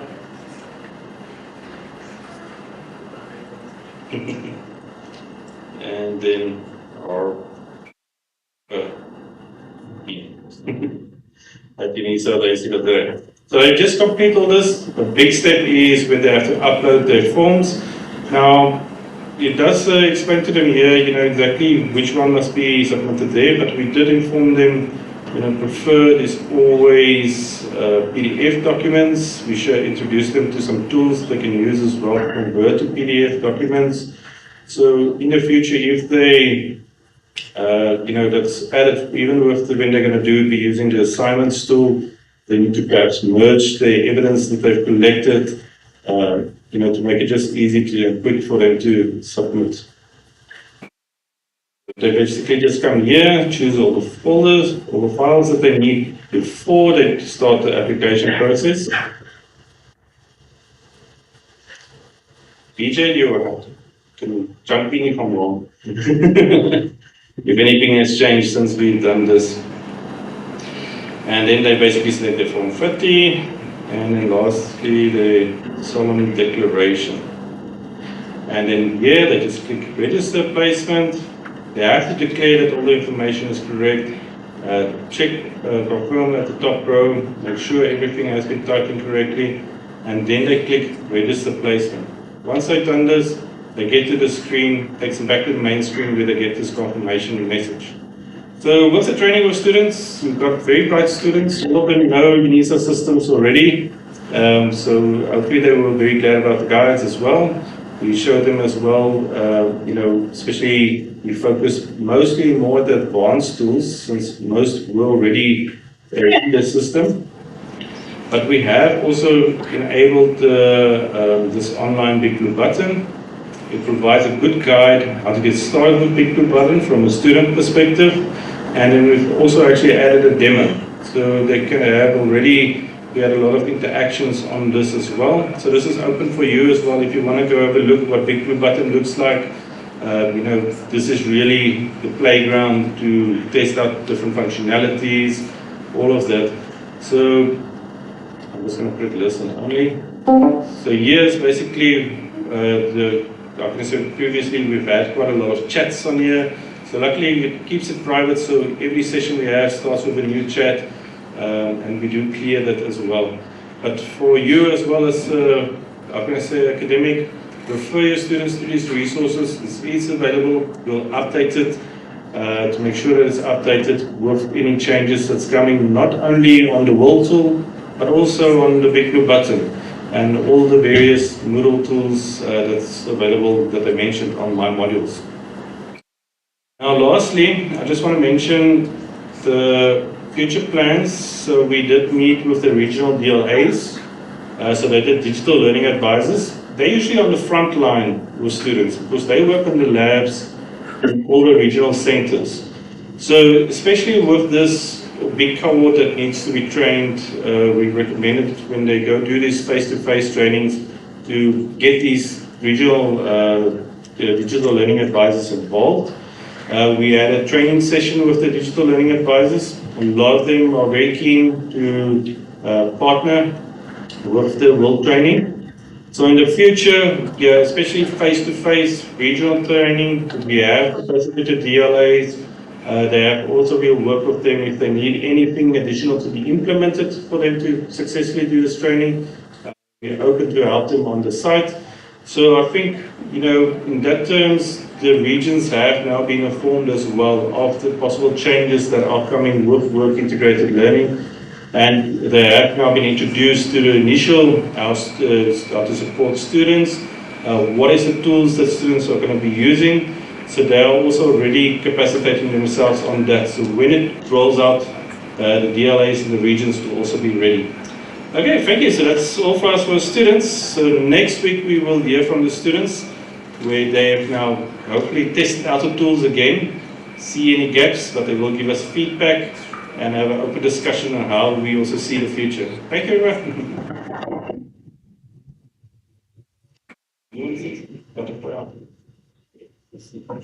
All right, hi guys, I'm David Hofstad, the other side of the Tom and Jerry show. Yeah, people like to swap our names around, but it's okay. Part of the training that we did with the students was really also to look at the 4IR skills, because it doesn't just help them to say, yes, you can use this tool and you're online, but you're not really learning other skills that you're actually going to need in the workplace. So part of the adult site is that we shared with the students was our platform, and down we showed them how to basically log in, which is just using their My Life email accounts. And there's a whole bunch of programs on here that we just briefly covered with the students beyond UNISA. All right, in other words, things like the Microsoft platform that the students get. And the fact is, some of the students were actually paying this every year, a license. And we're saying, no, you're a student, you're getting this for free. And they weren't aware of this. So part of the whole point was to really tell students that this is available. If you want to go learn these tools, we've got these sites available. They're free, they're open to the community as well. and they can actually engage with these tools and actually learn the technologies that they've got access to. And we did have very positive feedback from the students saying that this is actually excellent. This is going to help their studies, so it goes beyond just learning about the WiL tool. So it was actually a nice opportunity to share with the students. Thank you, guys.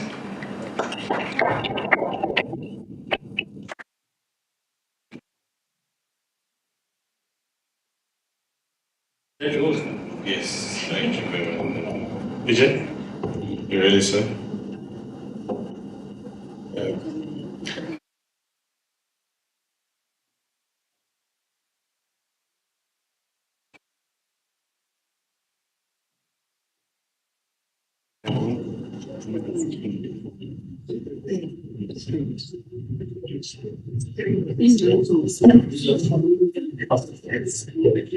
Good afternoon.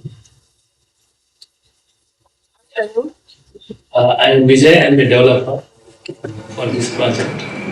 So I just want to give you the demo from end-to-end project.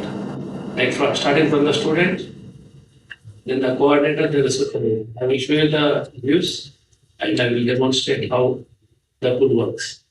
Right?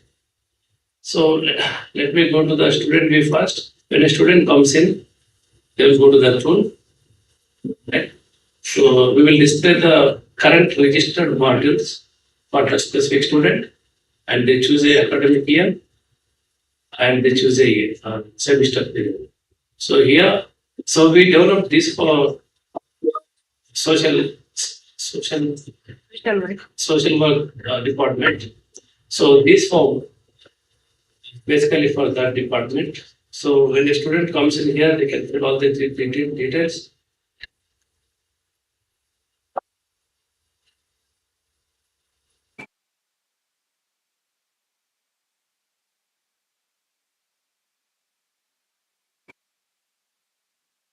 Just using a some text to make it faster. So,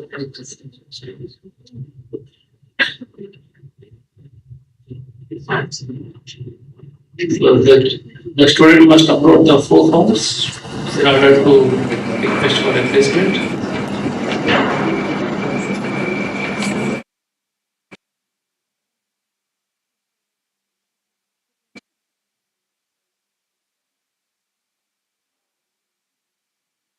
So this is appropriate, the student must agree. Yes. Okay. So this is how the student will submit for a placement. I mean request for a placement.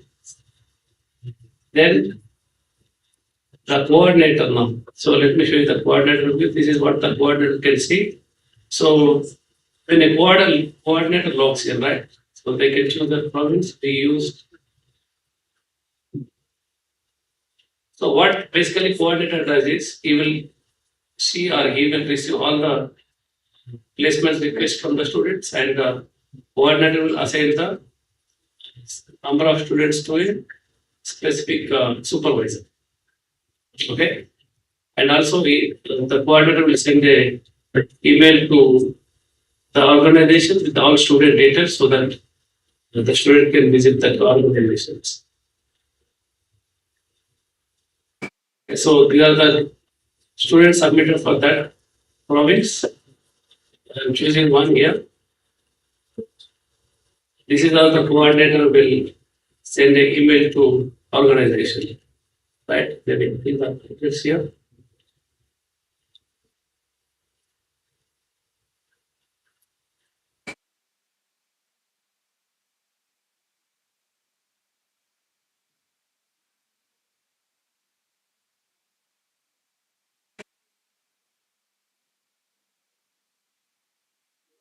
An email will be sent to the organization with the students' details, and then the second part is assigning a supervisor to the list of students.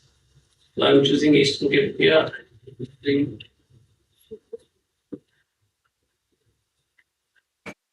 Okay, this student already assigned.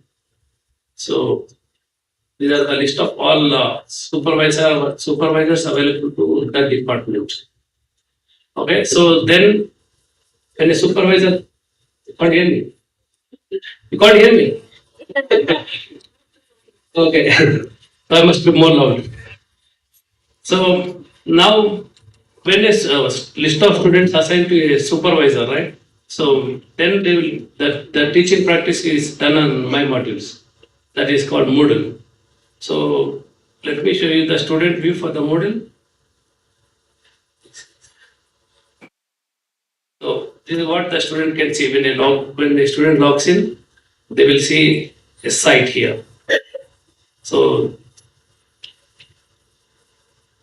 here the student can see the list of activities created by the supervisor, right? So let me show you how the supervisor can create the activities on Moodle. I think most of you all know. They can. Let me show you the list of available tools in Moodle to create the activities. So these are the list of all tools available in Moodle to create the activities. Like they can choose assignment, they can choose forums, they can choose big blue button for conferencing, everything, right? So I will show you the one which I created yesterday for big blue button, like Richard showed just now.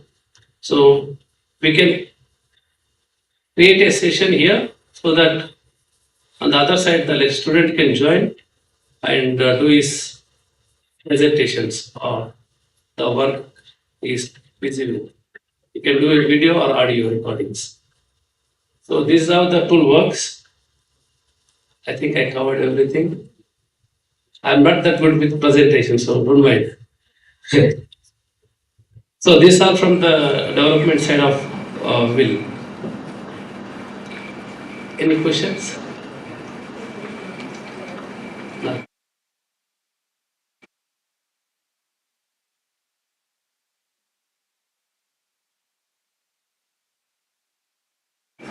Basically, this all from my side.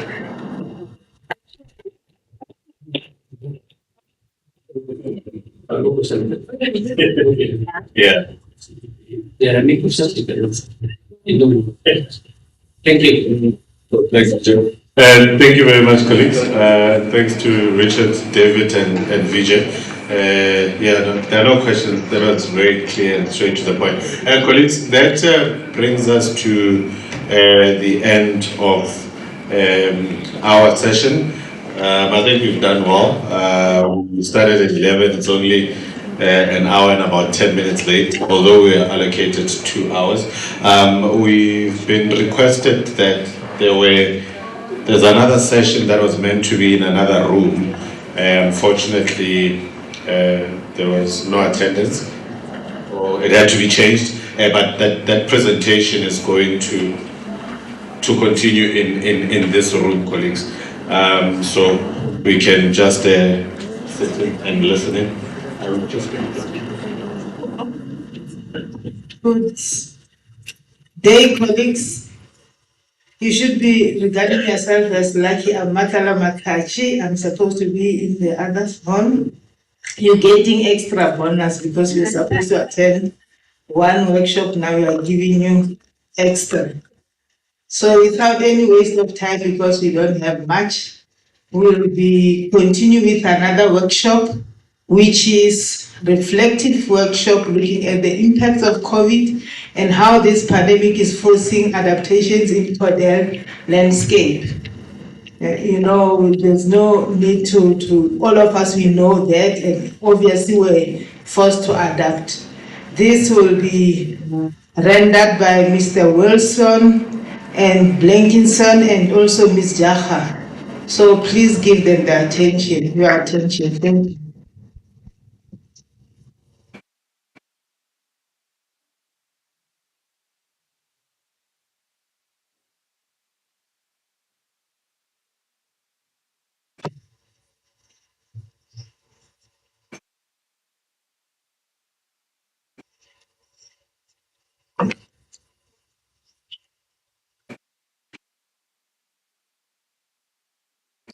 Hey, good afternoon, everyone.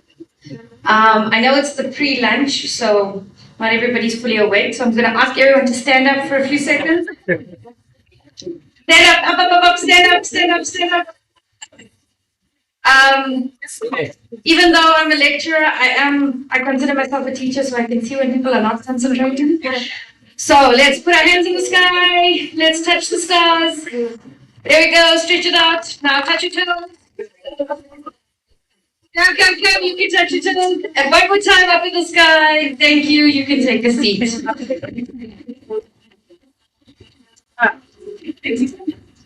Right. So my colleagues and I are from Nature Conservation. I'm not sure how many of you know of us. We are a rather small program within the context of UNISA. And we are a vocational program.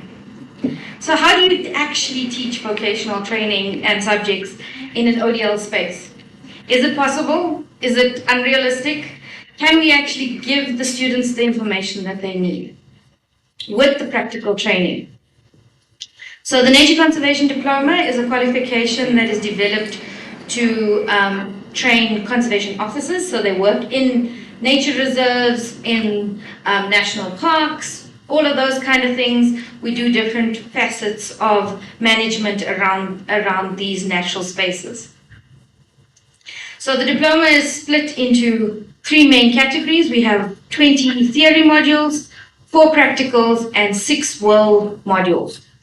And the qualification can be completed in 3 years. That is the SACWA requirements that we have, but most of our students take about 5 years to get through everything.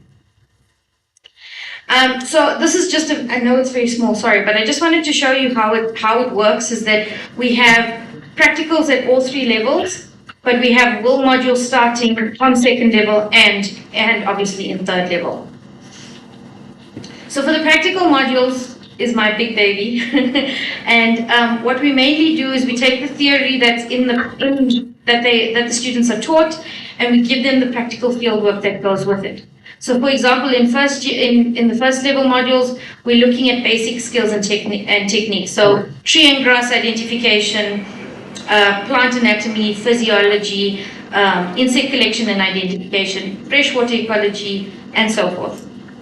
The second practical, we go down to Durban, we teach them all about estuary and marine management, and this is very important because a lot of the students need this information to go forward.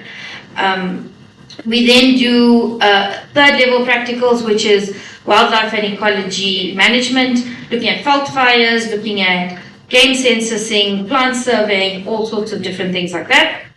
And lastly, they have a communications module. I know I'm talking to a lot of social work and teachers here, so we do a lot of environmental education specifically with our students so that when they are out in the field, they are able to talk to the different levels. Okay, also game drives and guided walks. I'm going to hand over to Mr. Wilson. He will take you through the WiL. Thank you. Should we do the hands again? Okay, so work integrated. What happened there?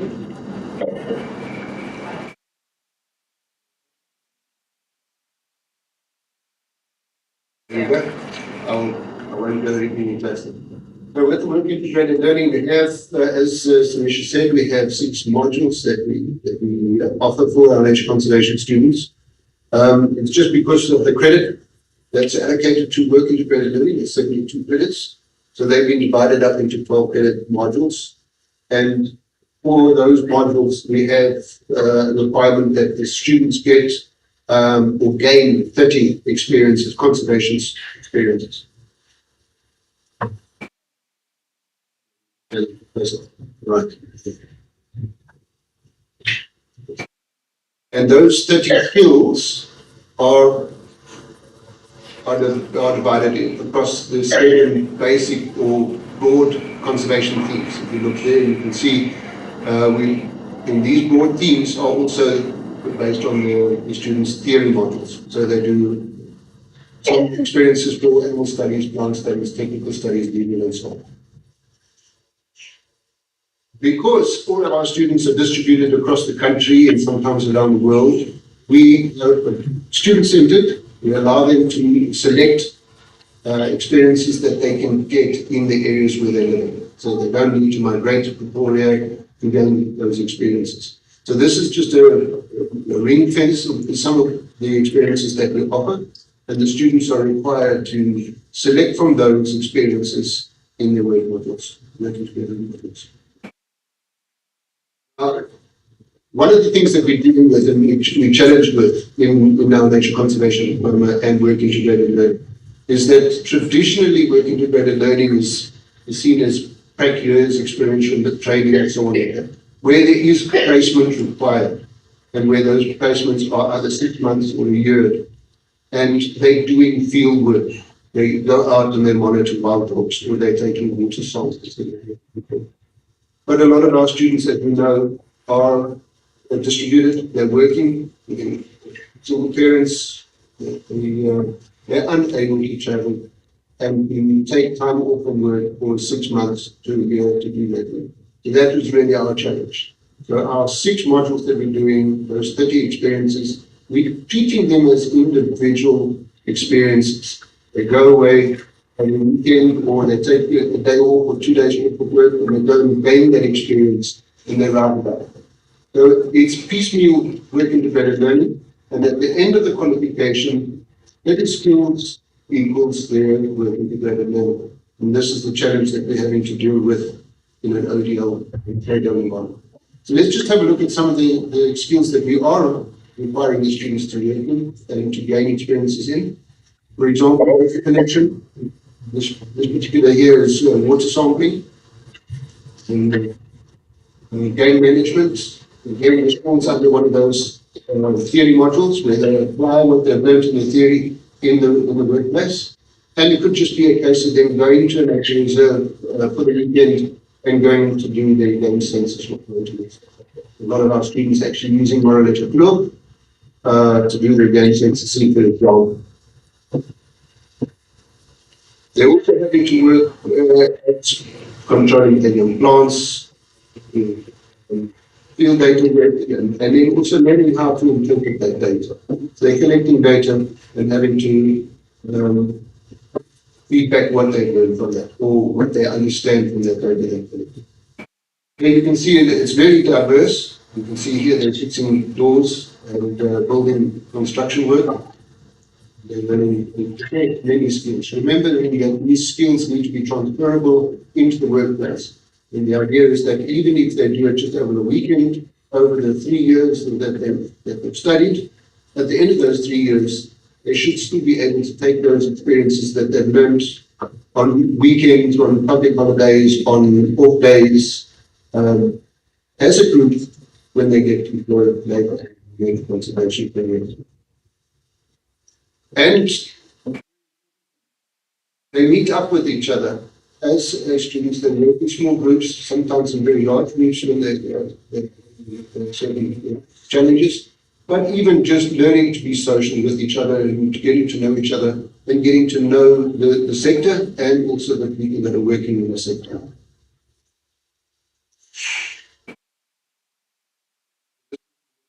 Yeah, just to show you just how we visualize our diploma and how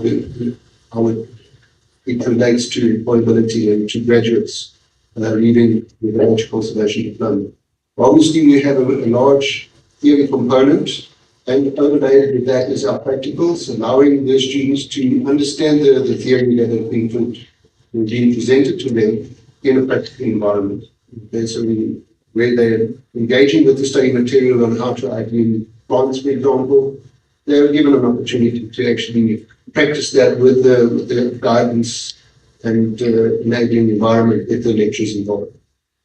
Then there's the WiL, which is, and our modules are called Work Integrated Learning and Nature Conservation Application, where we're looking at the students being able to apply the theory that they learned in the work environment.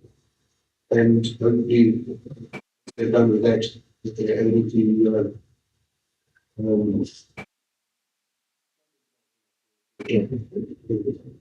so our experiences with COVID, we'll go back to this and we should get to. Okay, so come lockdown level 5 and 4, for that much. We couldn't really go anywhere. We couldn't do anything. Most of us were confined to our homes. We had kids at home, all of those kind of things. How do our students go out and actually get experiences that we have just shown you? So we're going to have a quick, just everyone at their tables, come up with an idea. How would you teach a student online for a practical how to identify trees and grasses when, if you think about most of their situations, they're not alone at home, right? Not many of them, or not all of them, have trees and grasses outside in the garden. Access to internet, because this was before Elisa started providing the data. So that was from a practical point of view. That's just, I say, let's go with this half. How would you teach practically online identification of grasses and trees, or in any case with COVID-19? And then this side of the group, I'm going to ask you guys, how would you get the students to conduct a game census? It's a very simple thing. How would you think about going into any nature reserve you've gone to, and they've got to count the animals. That's basically what they've got to do. But how do you do it in an environment where they are completely locked down? I'm going to give you 5 minutes. Just have a quick discussion with those of you at your tables, those of you that are alone, if you'd like to join the table. And then I'm going to ask for even just one feedback or something that you think you would do with this situation.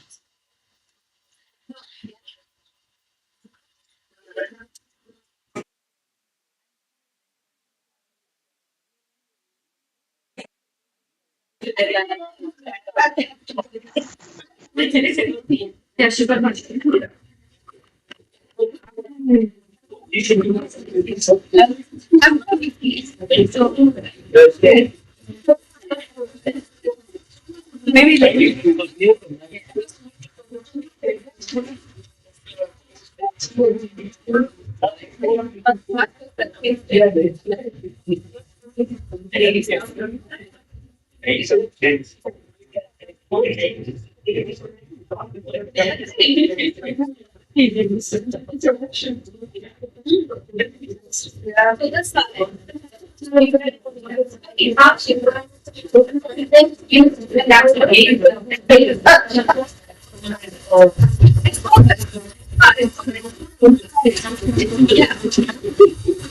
Remember the students to be motivated, because that was before so they were buying their own data, right?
Well, in the two situations, it's minimal, they're coming from the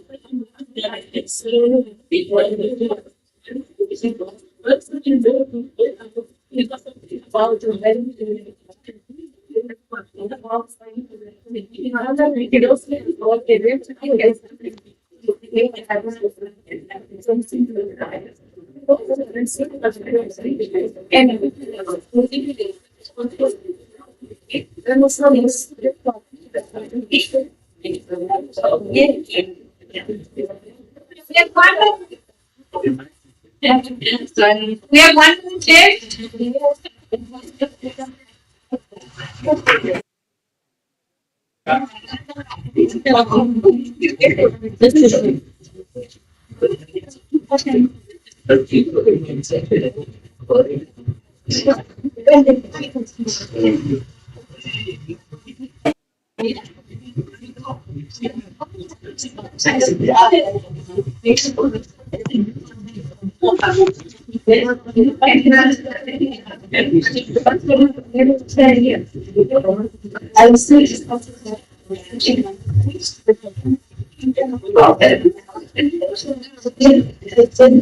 Okay, can we get some feedback? This table is looking like they're in deep discussion. I don't know if they're talking about nature conservation. Guys, no. Okay, there's a mic there. Let's go.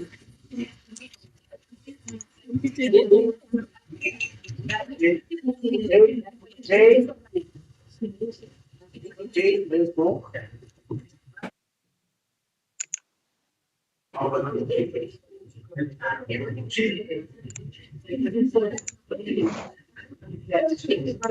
does anybody want to share their feedback? We've got some shy mic people. Okay, yeah, this group, lots of ladies here. We were discussing that with access to internet these days, we can go anywhere. Yeah. We make researches about those trees, about the plants, and see how they are the climate they can survive in. The teacher will have to send that out to the students. They learn about the plants, and they can always, even if they don't have the plants, the garden, they can get containers. They can see how those plants also, any plants they have that have such features, they can always see how it's going to work even indoors, because they can have the light even if there's no sunshine. The plant can reach out to the light and survive through a sunshine thing. So we can do so many things through internet. Okay. Anybody else? Yeah.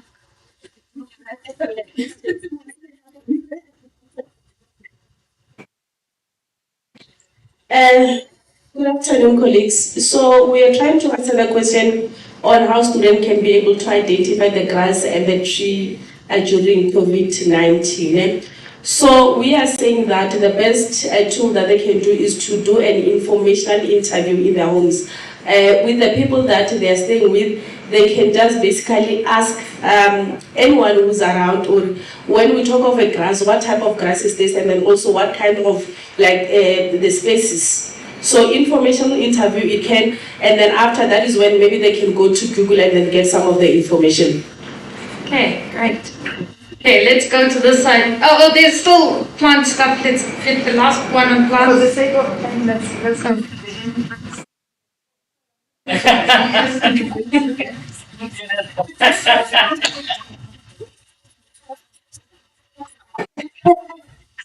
Okay, so we've really struggled with this one, but we're thinking maybe a long shot would be, okay, now, a disclaimer is that we don't know whether there were people in the game reserves, even though the game reserves were closed. We're hoping. If that is the case, perhaps a telephonic interview to the game reserve where the student would set up an interview time and literally speak with someone on there to ask prepared questions, how many of these animals are you do? I don't know what you do in census, but I think that's the best we can come up with. Right. Okay, so all of you understand. Oh, is there one more question? One more hand. There we go.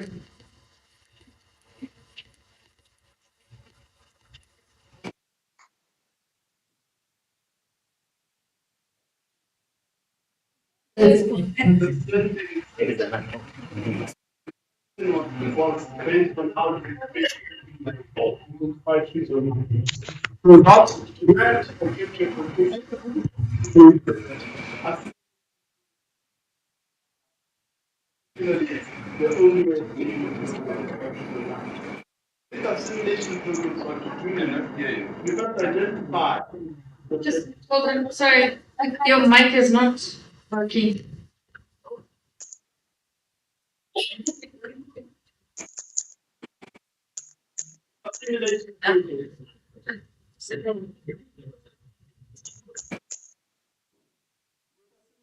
Programs, you first identify the movement of a tree, and you do point out that a tree normally does not move sideways or do any other movement hitherto.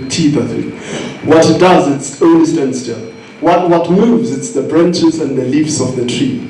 And there are different types and shapes of trees. So one way of identifying trees is through assimilation programs, movement, the type of branches and the types of leaves, and so on and so forth. Yes. Thank you. Was there one more?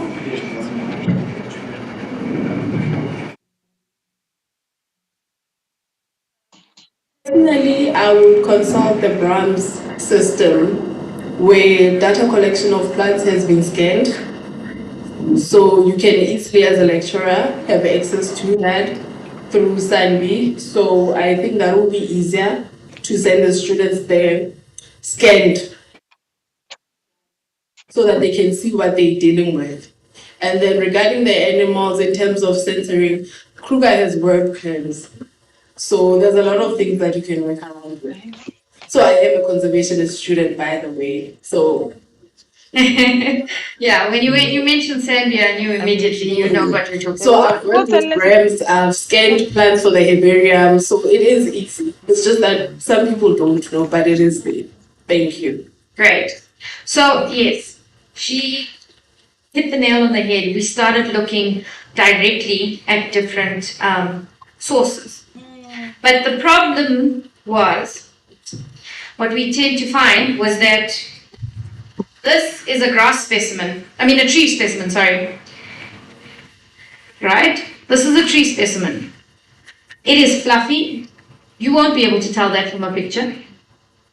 It has a significant smell. It smells like a little bit like lemon.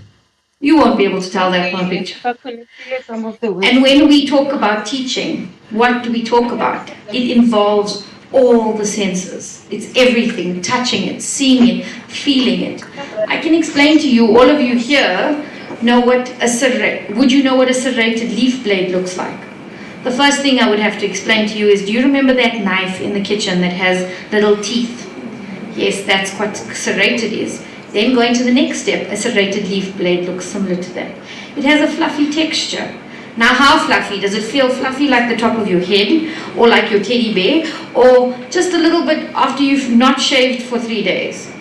What level of fluffy are we talking about? Right. How long are things? Generally, don't get me wrong, I'm saying this in a very general context. If I tell you something is 5 centimeters and you show me that, in your mind, that's 5 centimeters, whereas to someone else, that's 8 centimeters or 10 centimeters. Explaining that to a student without a ruler in front of them is really difficult.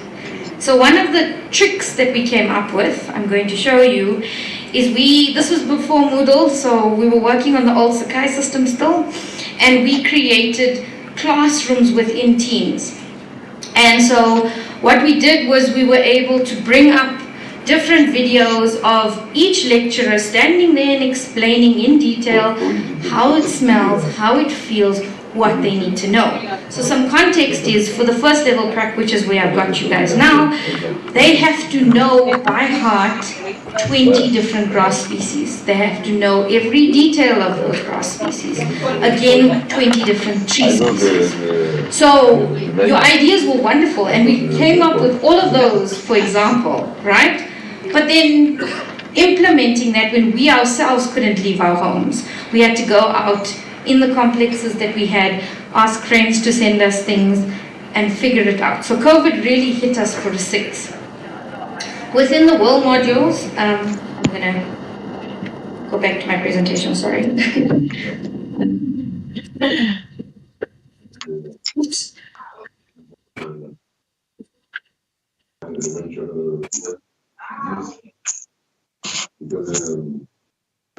Seem to be under construction. Yeah. So as Sarisha said, yeah, we had to really think very quickly on our feet, and this is the first thing that we put on our supply website was we're under construction, and we had to take a very quick look at what we can do, and the students would basically ask us to hang tight. So one of the first things that we started to do was, obviously we had to give them additional resources. Obviously this was all shared on MyUnisa, the students could download, and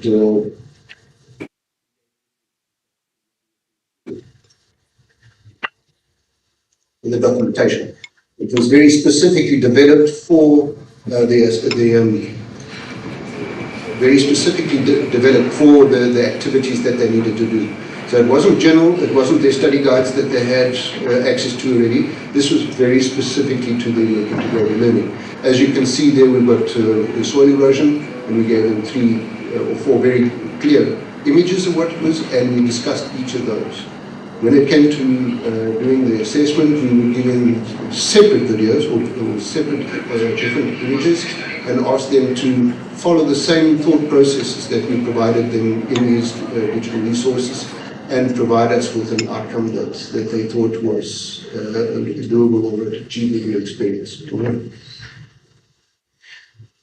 From there, we had some time on our hands, and then we started developing video resources. The top one there, we've got a post-mortem. We were very fortunate enough to have some students that during one of those times when it wasn't so heavily locked down, that we grabbed some students together and we filmed a post-mortem. The idea then was that the students would be able to watch the video. We had a YouTube channel, and these videos were starting to populate it on the YouTube channel. And the idea would then be that the students, when they wanted to do the post-mortem experience, that they would go to the channel, watch the video, and then answer the questions, and actually take screenshots from the video that they see as evidence that they understood. Let's say we're dealing with a heart and there's a liver fluke, or there is some other ailment with the animal, to take a screenshot and provide that as evidence that they understood exactly what was required of them to do. The other one there is them standing in the bucky there, that's the game census, and we're counting that. The bottom one there, the little park bench. We also filmed a series of 4 videos on simulated rhino poaching and rhino sale of rhino horns. And we took the students from rhino poaching right the way through to the court case. And again, the idea there was that they would be able to follow the process and extract from those videos the evidence that is being requested of them. Then to answer the question on the game census, this is the first attempt that we did. We gave them a scenario in there where there is a particular census technique we used. It's called a scan sample, and it looks at just a distance from the car on either side of the car for a certain distance, all the animals that we see in that, and we can extrapolate from that. Now, since the animals couldn't take the students to the reserve, or the students couldn't get to the reserve, we simulated it. So you can see the dark green, that is a different vegetation type, the light green is a different vegetation type. But included in this scenario was a short little video that showed them what it looks like when you do a game drive and game count and how it is done and how the data forms are collected. And based on the student number, they got different questions or different scenarios. So that was the first attempt that we did. Here's another example of done condition assessment. We started using images. We've had this one here. There is a very specific technique which the students need to follow. And based on those images that you provided, they can then assess if this animal is in a bad condition, good condition. And then I used a GIF that we generated there with all the different stages of condition of an animal. And they could stop that GIF, take a picture and say this is a very poor condition or a good condition. Okay. So that's how we address some of those issues there. Another one here is population analysis. You needed to know how many of them are male and female and youngsters, and how much, if that was the population, how big will the population be, and what is the natality and mortality and so on. And this particular image, we gave them out the answers, and the markers were given the answers. So then, based on what the students said, they would just get the picture, and then they said we wanted to know how many males there are, how many females there, how many of them are sub-adults, and some of them are juvenile, still born within this year, and then work out what the population would be increasing or decreasing. And the marker would get this one. Based on that, we'd be able to see if the students are able to age and sex the animals correctly. And again, this is just one of the scenarios. We gave them multiple scenarios to work with. Another one, again, if they can't get out into the bush, looking at doing a condition, a census of the veld. So we gave them these images to show them this is what a hit is, to work out on basal cover. I know this is very technical, but we gave them all the information, and then based on that, they could read through that, they could engage with the information, and then we gave them different data sets. Based on the data sets, they can calculate the scores and provide an interpretation for that. So this is where, again, I think we said, and we asked, how did everybody else deal with their work integrated learning? For example, how did students, teachers that needed to be out in classes, how did you deal with those? How did you manage WiL? Seeing how we did it, but how we'd like to know just from you guys how other nations dealt with the COVID impact. Any takers? Should we have another 2-minute chat? I think maybe so. Then you can also talk if you have some questions. We'll walk around again and just say, because we'd really like to know if we were on the right track or not.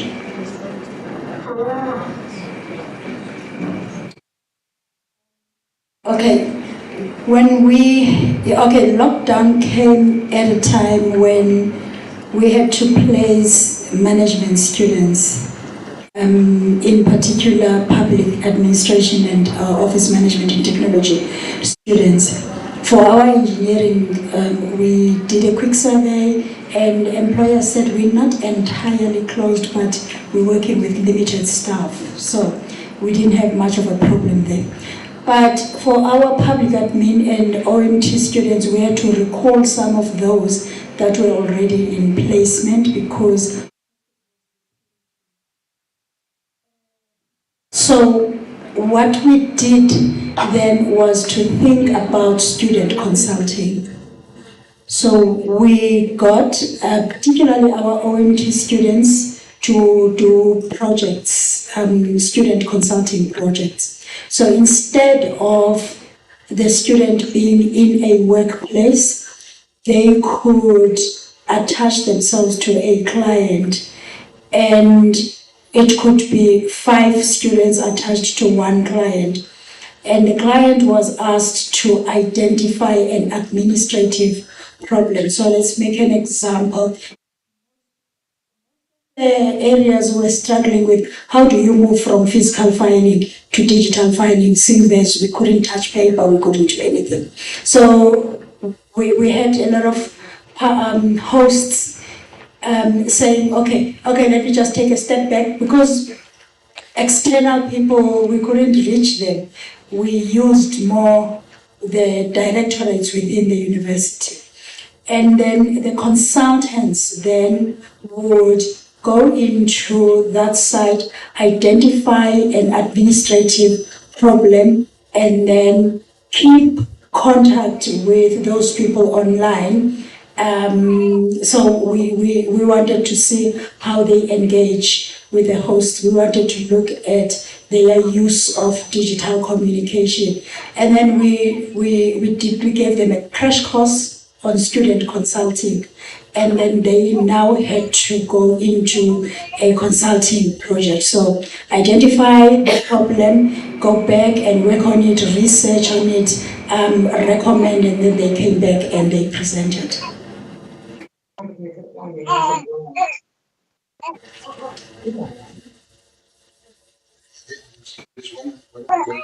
The back then, and I think we must move on with the presentation. What? Hi, Ratu Ganj. In education, we were guided by the department on how to make sure that for each level they still do 25 days of teaching practice. So we were given days where they could be able to do online teaching. And then we also were given an opportunity to roll over to the next year, up to March. But I must say that the online teaching didn't go well because students were not prepared, and some of them are in deep rural areas, and without even considering the propia, but it was just, we were not prepared. So we must say, at some point we had to do some sacrifices, but the roll over to the next year gave them a chance. Only the privileged learners who are in privileged environments were able to do the online, but they are fewer compared to our numbers. Yeah, thank you so much. That was, I think, a problem across the board. So this is basically what we experienced as well, and we look at specifically our student demographics / their profile. And we found that older students did better than the school leavers. So the school leavers were generally newer to technology and moving forward with picking up on Teams meetings and classes and stuff, which is converse to what we think, right? We think that the younger generation are able to interact on social media faster. However, we found that when we looked at the student profile, our older students actually did a lot better. Because of having some work experience coming with them. Then affluence and economics, that was a big role that affected us. Students that were having to purchase, especially in the beginning when they had to purchase data for themselves, they weren't attending our online sessions and stuff like that because they just couldn't afford it. I mean, this is a problem we saw countrywide with everything that happened with COVID. We also have a problem that I'm sure all of us that are at UNISA know, access to tools. Students were trying to join on their cell phones, not having access to laptops, data and devices, and all of the things that we talk about. Yes, you can go to Google, it's wonderful. You can find anything on Google, but if you don't have the correct tools, how accessible is Google? And then the preparedness from school. So we look at what our school leavers were getting and how much of information that they had and how did that actually prepare them for university and then obviously taking on the university subjects going forward. And then I think you want to carry on here with WiL in a unique context.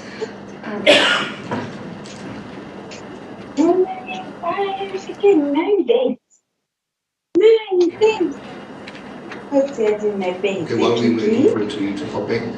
Yeah, as I've said earlier, our students are distributed. They're all over the country, trying to study nature conservation in a South African context. This is just a distribution map of some of where our students are located.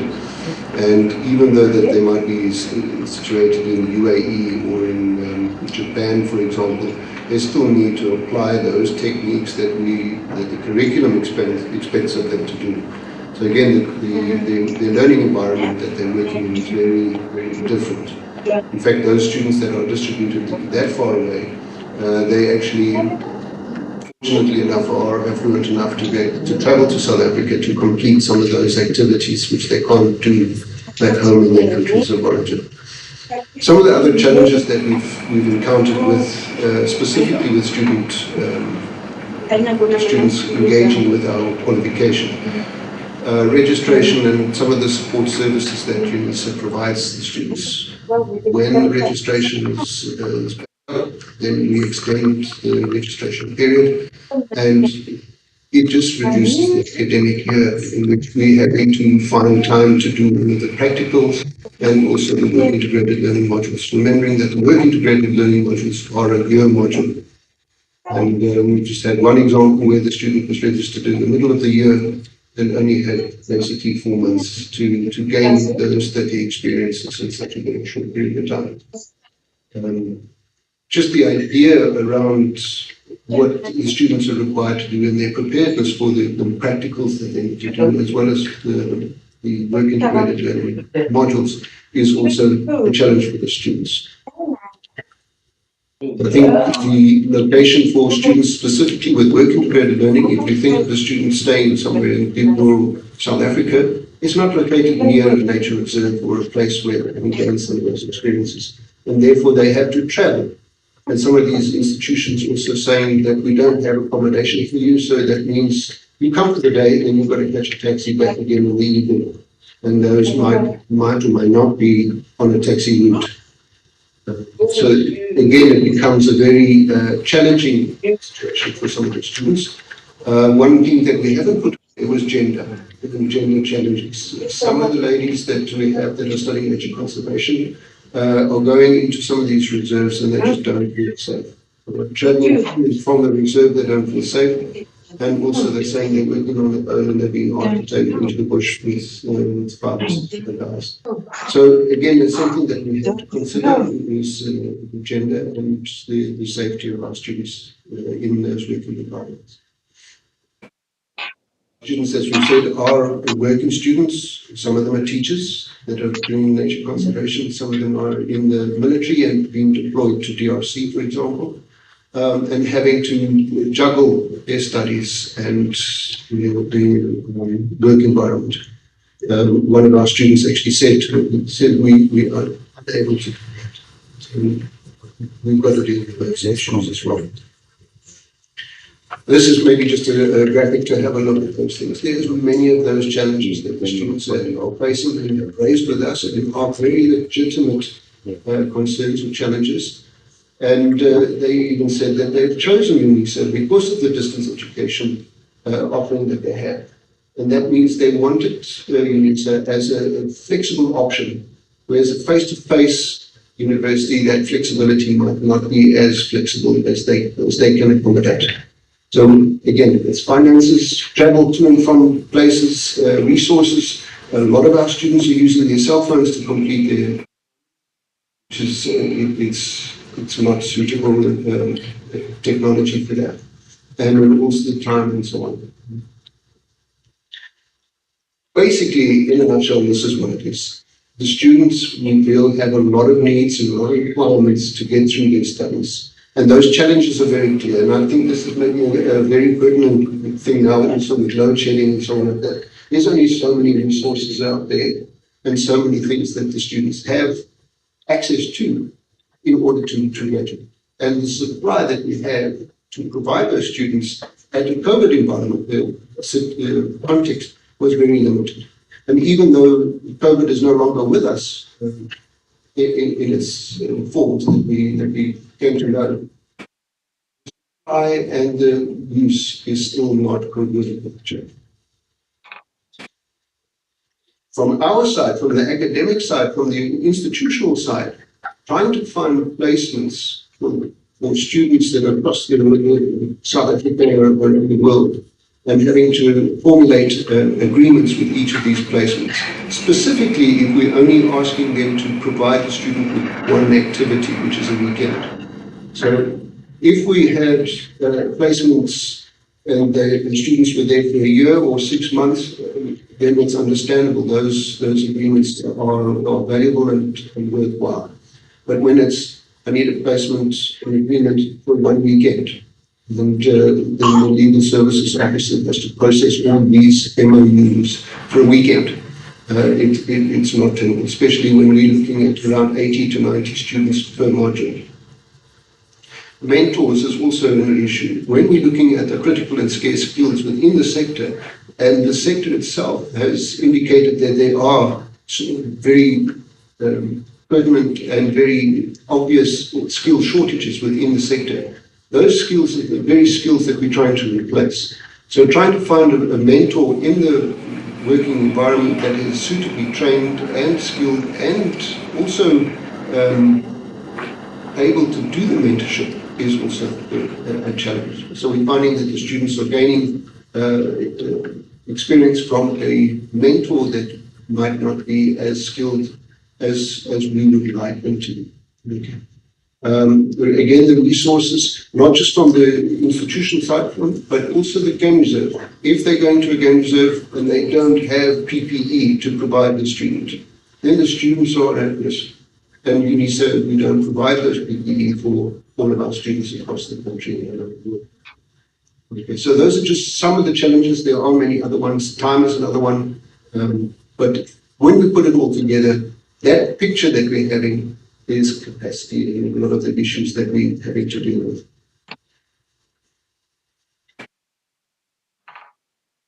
Okay, so to wrap up, as we've said, semesters, times, that's part of the capacity and all of those things. So going forward, this is our last slide, and we are looking at including the CODAL part of the ODL space, so a comprehensive space. How do we move forward? How do we, from what we've learned in COVID, what we actually have access to, how do we move forward? Because it's not business as usual. So one of the big things that we want to create is virtual labs. So a student will go into onto their MyUNISA site and they will have different activities that they need to learn from a practical space, but it's videos and stuff like that.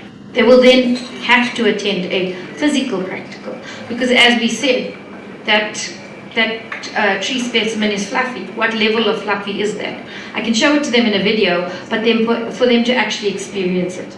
So these virtual labs will be created to make sure that the students are able to understand the different concepts, and then they will get the practical experience as well. So we're doubling up on the information that they are getting. So they get, and they can work through it and go backwards and forwards.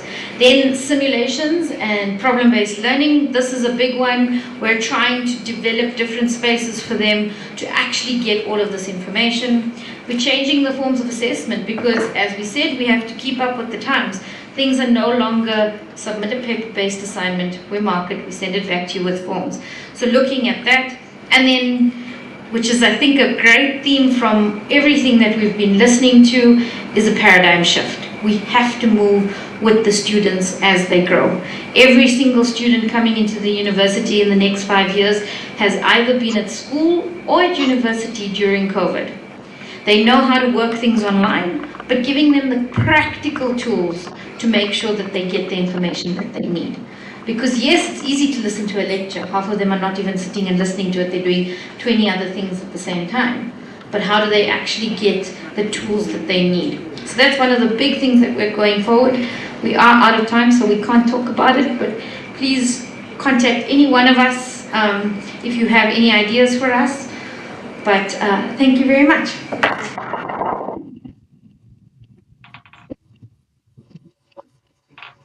Thanks very much. Really, they presented very well despite the limited time. We won't have questions and comments.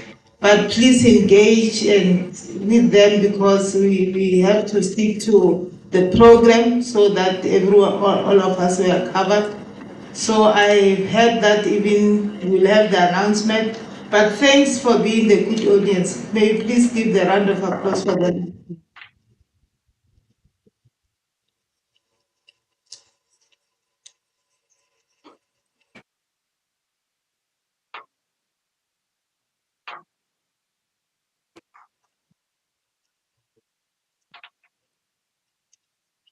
Thank you, thank you. Can we just do the last time? No. Can we just let it have the last time? We have learned. We have learned. If you don't know this thing, go to your kitchen and check that bread knife. If you've got some like us, then you know that this is the news. Okay, thank you guys. I'm not sure because when you look at our program, we're supposed to have the hoster, the presenter. If one of you guys were here, can you just raise your hand? Let's look at our program.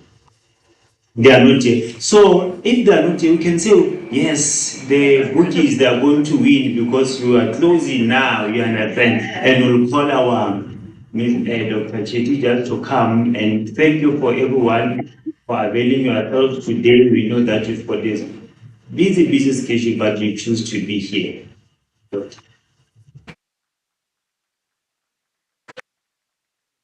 Very much. So I'm in the conclusion between lunch and between the box. That's not a very good time. But ladies and gentlemen, it's just my privilege to say the last few words in a few minutes to say thank you. But as I say thank you, I must actually say that this has been a critical 2-day workshop for us. I think in amidst unraveling the complexity of work integrated learning, it has shown us one thing, that we still have much more to engage in the space. And while this is a DED UCDB funded project, I think the institution really needs to think about how do we take this further in terms of providing that critical support for our students. I think for me, one of the critical things that I want to look at as just to say as we close, is that while we looked at the 5 pillars, the pillars in terms of the institutional strategy, the SDG 4, the Africa 2063, if you look at that and see how it actually fits back in terms of what you are doing in terms of your own spaces, you realize how critical the work that you are doing. You just heard about the virtual reality stuff, the virtual space, and this becomes quite critical for us as an institution as well when we start thinking of open distance learning. But I think for me, one of the things that I would have loved to hear today as well is how do we harness the indigenous knowledge that many of our students will be embraced even when they get into working in the learning space. Because that is quite critical in terms of conservation for us, of how we see our students getting into a space and encountering some of these other than academic concepts in these spaces. With that said, I think the call for action for participants to work together towards a future where education knows no bounds is quite important for us, and I've seen the earlier speakers speak about the idea of stakeholders, industry partnerships, and I am glad that we have a lot of students with us as well today, because I think that is quite critical for us. And now my point is just to say gratitude. I want to thank Dr. Sissoko first. Dr. Sissoko, you may stand up, Dr. Sissoko, and I know why I'm saying this. Dr. Sissoko, many of you may not understand, Dr. Sissoko leads this project, but she has been under immense pressure to deliver in this project. And I've seen Dr. Sissoko under the pressure, one of the projects in our portfolio. But she has faced many challenges in terms of the development of this project. She has come to points where she literally cried at sometimes. But I think, Dr. Sissoko, you can smile because you succeeded after these 2 days. Dr. Sissoko also retires at the end of this year, right? So she leaves a legacy with us of this particular project. Thank you, Dr. Sissoko. Please be ready.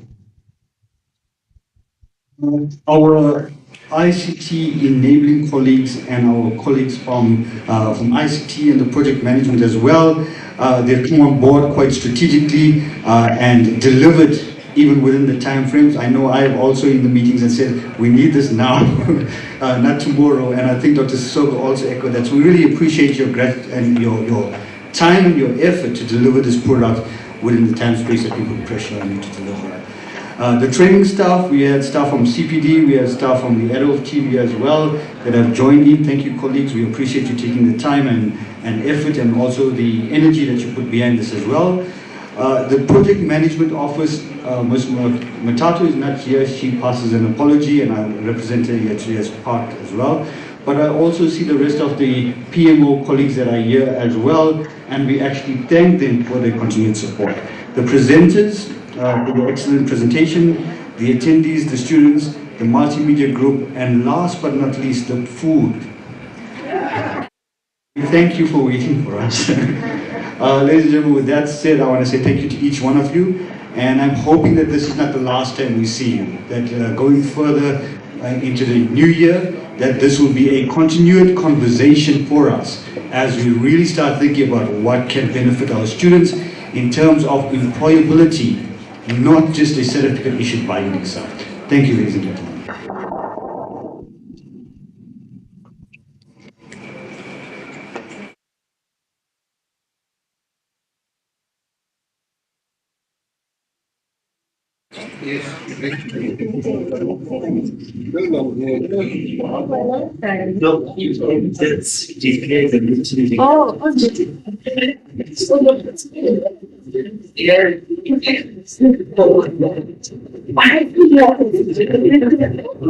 That's my turn.